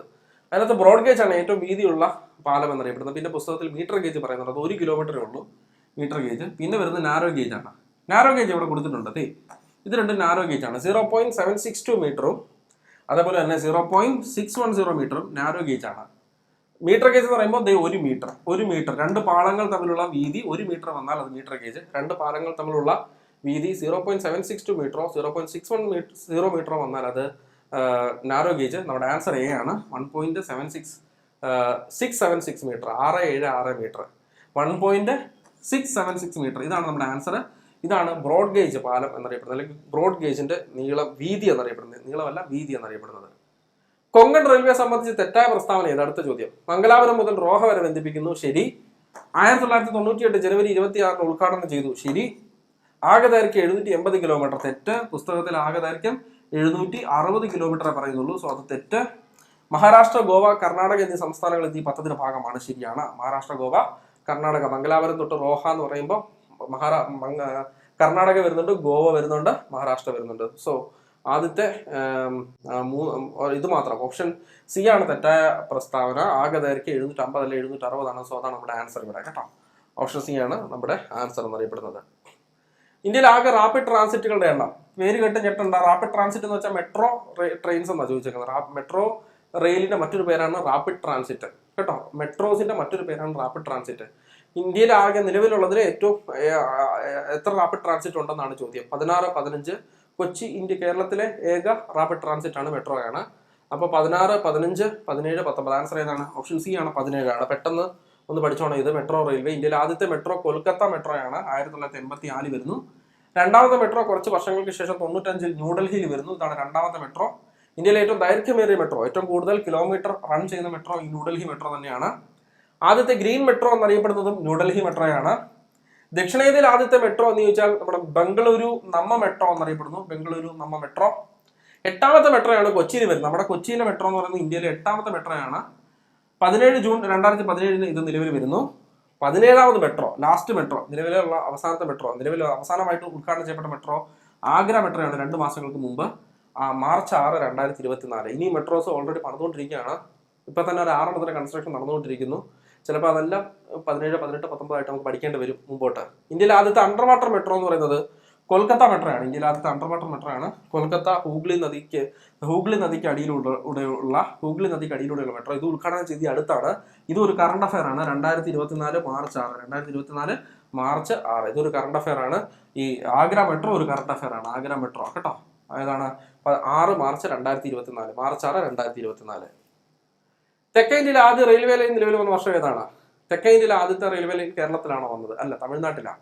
തമിഴ്നാട്ടിലെ വ്യാസാർ പടി മുതൽ വലാജ റോഡ് വരെയാണ് ആദ്യത്തെ റെയിൽവേ ലൈൻ വരുന്നത്. കേരളത്തിൽ വരുന്നത് ഇവിടെ കിടപ്പുണ്ട്. കേരളത്തിൽ വന്നത് 1861 മാർച്ച് 12, ബേപ്പൂര് തൊട്ട് തിരൂര് വരെ. ഓക്കെ. ഇന്ത്യയിൽ ആദ്യമായിട്ട് വന്നത് ഇവിടെ കൊടുത്തിട്ടുണ്ട് 1853 ഏപ്രിൽ 16 അല്ലെ, ബോംബെ തൊട്ട് താനെ വരെ. ഇനി തേട് കിടക്കുന്നു ദക്ഷിണേന്ത്യയിൽ ആദ്യത്തെ റെയിൽവേ ലൈൻ തമിഴ്നാട്ടിലാണ്. വ്യാസാർ പടി മുതൽ വലാജ റോഡ് വരെ 1856 ജൂലൈ 1 വരുന്നത്. 1856 ജൂലൈ 1 ദക്ഷിണേന്ത്യയിൽ ആദ്യത്തെ റെയിൽവേ ലൈൻ നിലവിൽ വരുന്നത് തമിഴ്നാട്ടിലാണ്. ഇത് കേരളത്തിലാണ് 61 കേട്ടോ. കേരളത്തിലാണ് 61 മാർച്ച് 12, ബേപ്പൂർ ടു തിരൂർ കേട്ടോ. അല്ലെങ്കിൽ തിരൂർ ടു ബേപ്പൂർ ഓർത്തോണം. ബേപ്പൂർ ടു തിരൂരാണ്, തിരൂർ മുതൽ ബേപ്പൂർ വരെ. ഇനി ഇന്ത്യയിൽ ഇവിടെ കിടപ്പുണ്ട് ബോംബെ ടു താനെ. ഏതാണ്? Bombay to Thane. Bombay to Thane. Okay അല്ലേ? ഇനി കഴിഞ്ഞു. അപ്പോൾ നമ്മൾ കംപ്ലീറ്റ് ചെയ്തു NCERT Indian geography NCERT series. +1 ബുക്കും +2 ബുക്കും. ആദ്യത്തെ 4 സീരീസ്, 4 എപ്പിസോഡ്സ്, 4 ക്ലാസ്സുകൾ, 4 വീഡിയോ ക്ലാസ്സുകൾ +1 ബുക്കിൽ നിന്നായിരുന്നു. രണ്ടാമത്തെ 5ഉം 6ഉം +2 ബുക്കിൽ നിന്നായിരുന്നു. ഇന്നത്തത് അവസാനത്തെ ലാസ്റ്റ് ക്ലാസ് ആയിരുന്നു. ഇന്ത്യൻ ജോഗ്രഫിയുമായി ബന്ധപ്പെട്ട NCERT സീരീസിന്റെ ലാസ്റ്റ് ക്ലാസ് ആയിരുന്നു. ഇന്ന് നമ്മൾ ഊർജ്ജ വിഭാഗങ്ങൾ, വ്യവസായങ്ങൾ, ഗതാഗതം എന്നിവയാണ് പഠിച്ചത്. ജലഗതാഗതമൊക്കെ PSL ഇഷ്ട മേഖലയാണ്. അത് ഞാൻ ഇന്ത്യയിലെയും കേരളത്തിലേക്ക് നിങ്ങൾക്ക് പറഞ്ഞു തന്നിട്ടുണ്ട്. റോഡ് ഗതാഗതവുമായി ബന്ധപ്പെട്ട് പ്രധാനപ്പെട്ട റോഡ് വികസന പദ്ധതികൾ, ഭാരത്മാലയെ പറ്റി പറഞ്ഞു. ആദ്യത്തെ NH 1, 2, 3 പറഞ്ഞു. ഓക്കെ. പിന്നെ എയർ സർവീസിനെ പറ്റി പറഞ്ഞു. ആദ്യത്തെ എയർലൈൻ കമ്പനി പറഞ്ഞു. എയർപോർട്ടുകളെ പറ്റി പറഞ്ഞു. പിന്നെ നമ്മൾ റെയിൽവേ ലൈൻസിനെ പറ്റി പറഞ്ഞു അല്ലേ. ആദ്യത്തെ കേരളത്തിലെ, ഇന്ത്യയിലെ, അതുപോലെ തന്നെ ദക്ഷിണേന്ത്യയിലെ ആദ്യത്തെ റെയിൽവേ ലൈനുകളെ പറ്റി നമ്മളിവിടെ പറഞ്ഞു. അപ്പം മാക്സിമം ചോദ്യങ്ങൾ ഇവിടെ ഡിസ്കസ് ചെയ്തിട്ടുണ്ടെന്ന് ഞാൻ വിചാരിക്കുകയാണ്. ഇനിയും നമുക്ക് റിവിഷൻ ടൈം ഉണ്ട്. ഇന്ത്യൻ ജോഗ്രഫിയുടെ ഒരു മെഗാ റിവിഷനും കൂടി ഞാൻ നടത്തുന്നുണ്ട് നിങ്ങൾക്ക്. ഇന്ത്യൻ ജോഗ്രഫിയുടെ നമ്മൾ ഇതുവരെ പഠിച്ച 6 എപ്പിസോഡും അതുപോലെ SCRT കണ്ടന്റും റാങ്ക് ഫയൽ ഫാക്ട് എല്ലാം കൂടെ കോർത്തിണക്കിക്കൊണ്ട് നമ്മളൊരു മെഗാ റിവിഷൻ ഇന്ത്യൻ ജോഗ്രഫി നടത്തുന്നുണ്ട്. അതുകൂടാതെ ഇനി നമുക്ക് എൻ്റെ മുമ്പിലുള്ള അടുത്ത ലക്ഷ്യം, ഞാനിത് സക്സസ്ഫുള്ളി തീർത്തു. അതിൻ്റെ ഒരു വലിയ സാറ്റിസ്ഫാക്ഷൻ എനിക്കുണ്ട്. വളരെ ഒരു ആത്മസംതൃപ്തിയുണ്ട്. കൃത്യമായിട്ട് 6 എപ്പിസോഡ് വഴി നമുക്ക് ആ ഒരു പുസ്തകം, 2 പുസ്തകം തീർക്കാൻ പറ്റി. ഇനിയുള്ളത് അടുത്ത ടാസ്ക് പൊതുഭൂമിശാസ്ത്രമാണ്. ജനറൽ ജോഗ്രഫിയാണ്, വേൾഡ് ജോഗ്രഫിയാണ്. അത് ഭയങ്കര വാസ്റ്റാണ്. അത് എത്ര എണ്ണം തീർക്കാൻ പറ്റുമെന്ന് എനിക്കറിയത്തില്ല. പറ്റുന്നത്ര മാക്സിമം വേഗത്തിൽ വേൾഡ് ജോഗ്രഫിയുമായി ബന്ധപ്പെട്ട NCERT സീരീസുമായി ഞങ്ങൾ മുമ്പിലേക്ക് വരാം. നിങ്ങൾ എല്ലാവരും കാണുക. നിങ്ങൾക്ക് കണ്ട് ഇഷ്ടപ്പെട്ടാൽ മറ്റുള്ളവർക്ക് അത് ഫോർവേഡ് ചെയ്ത് കൊടുക്കുക, അത് ഷെയർ ചെയ്ത് കൊടുക്കുക. കാരണം അവർക്ക് ഉപകാരപ്പെടട്ടെ എന്ന് വിചാരിക്കുക. ചിലരൊന്നും ഇത് കണ്ടിട്ട് പോലും ഇല്ല. ഇതുവരെ ഒരു സീരീസ് പോലും കാണാത്തവരുണ്ട്. NCERT ബുക്ക് എന്താണെന്ന് പോലും അറിയാത്തവരുണ്ട്. അത് ചോദിക്കുമെന്ന് സംശയിക്കുന്നവരുണ്ട് അല്ലേ. ചോദ്യം ചോദിച്ചാലോ എന്നുള്ളതാണ് എൻ്റെ ചോദ്യം. ചോദ്യം ചോദിക്കുന്ന ഒരിക്കലും നിങ്ങളോട് പറയത്തില്ല. അവിടുന്ന് ചോദ്യം ചോദിച്ചാലോ നമ്മുടെ മാർക്ക് പോകത്തില്ലേ? നമുക്ക് 1 മാർക്കല്ല 2 മാർക്ക് അവിടെ നിന്ന് കിട്ടിക്കഴിഞ്ഞാൽ അത് നമ്മുടെ റാങ്ക് എന്തുമാത്രം മുമ്പോട്ട് ഉയർത്തുമെന്ന് നിങ്ങൾക്ക് അറിയാമല്ലോ. ഞാനിവിടെ നിങ്ങളോട് പുസ്തകം വായിക്കാൻ പറഞ്ഞിട്ടില്ല. ഞാനിവിടെ പുസ്തകം മുഴുവൻ അരിച്ചു പറക്കാൻ നിങ്ങളോട് പറഞ്ഞിട്ടില്ല. ജസ്റ്റ് ഈ സീരീസ് കണ്ടുപോകാൻ മാത്രമേ നിങ്ങളോട് പറഞ്ഞിട്ടുള്ളൂ. അവിടെ നിങ്ങൾക്ക് വേണ്ടത് ആവശ്യമുള്ളത് അവിടെ നിന്ന് കിട്ടും എന്നാണ് എൻ്റെ വിശ്വാസം. അത് കിട്ടണം, കിട്ടിയിരിക്കും കേട്ടോ. അപ്പോൾ എല്ലാവരും സന്തോഷമായിട്ടിരിക്കുക, നന്നായിട്ട് പഠിക്കുക, ആത്മാർത്ഥമായിട്ട് പ്രയത്നിക്കുക. നമ്മുടെ പ്രയത്നത്തിൻ്റെ ഫലം നമുക്ക് കിട്ടും. ഞാൻ എല്ലാ ക്ലാസ്സിലും പറയുന്നതാണ്, നിങ്ങൾ മടുത്ത് കാണും. നമ്മൾ എന്തുമാത്രം അധ്വാനിക്കുന്നുണ്ടോ അധ്വാനത്തിന് പ്രതിഫലം നമുക്ക് കിട്ടും, ഒട്ടും കുറയാതെ ഒട്ടും കൂടാതെ. നമ്മൾ എത്രയാണോ കഷ്ടപ്പെടുന്നത് കൃത്യം അതേ മീറ്ററിൽ നമുക്ക് അതിൻ്റെ പ്രതിഫലം കിട്ടിയിരിക്കും. സോ നമ്മുടെ അധ്വാനം ഒട്ടും കുറവാതിരിക്കാൻ ശ്രമിക്കുക. കാരണം നമുക്ക് കിട്ടുന്നതിൻ്റെ അളവ് കുറയാതിരിക്കാനായിട്ട്, അധ്വാനം ഒട്ടും കുറഞ്ഞു പോകാതിരിക്കാനായിട്ട് എല്ലാവരും ആത്മാർത്ഥമായിട്ട് ശ്രമിക്കുക. എപ്പോഴും വിജിലൻ്റ് ആയിരിക്കുക, എപ്പോഴും ബോധവാന്മാരായിരിക്കുക. ഞാൻ വർക്ക് ചെയ്യുന്നുണ്ടോ, ഞാൻ പഠിക്കുന്നുണ്ടോ, ഞാൻ ഉഴപ്പാണോ, ഞാൻ ആത്മാർത്ഥതയോടെ ഇരിക്കുന്നുണ്ടോ എന്നൊക്കെ എപ്പോഴും ബോധത്തോടെ മനസ്സിലാക്കി മുമ്പോട്ട് പോകാനായിട്ടുള്ള ശ്രമം നിങ്ങളുടെ ഭാഗത്തുനിന്ന് ഉണ്ടാവണം കേട്ടോ. നമുക്ക് മറ്റൊരു ക്ലാസ്സുമായിട്ട് കാണാം. അപ്പോൾ അതുവരേക്കും താങ്ക്സ്. ഓക്കെ.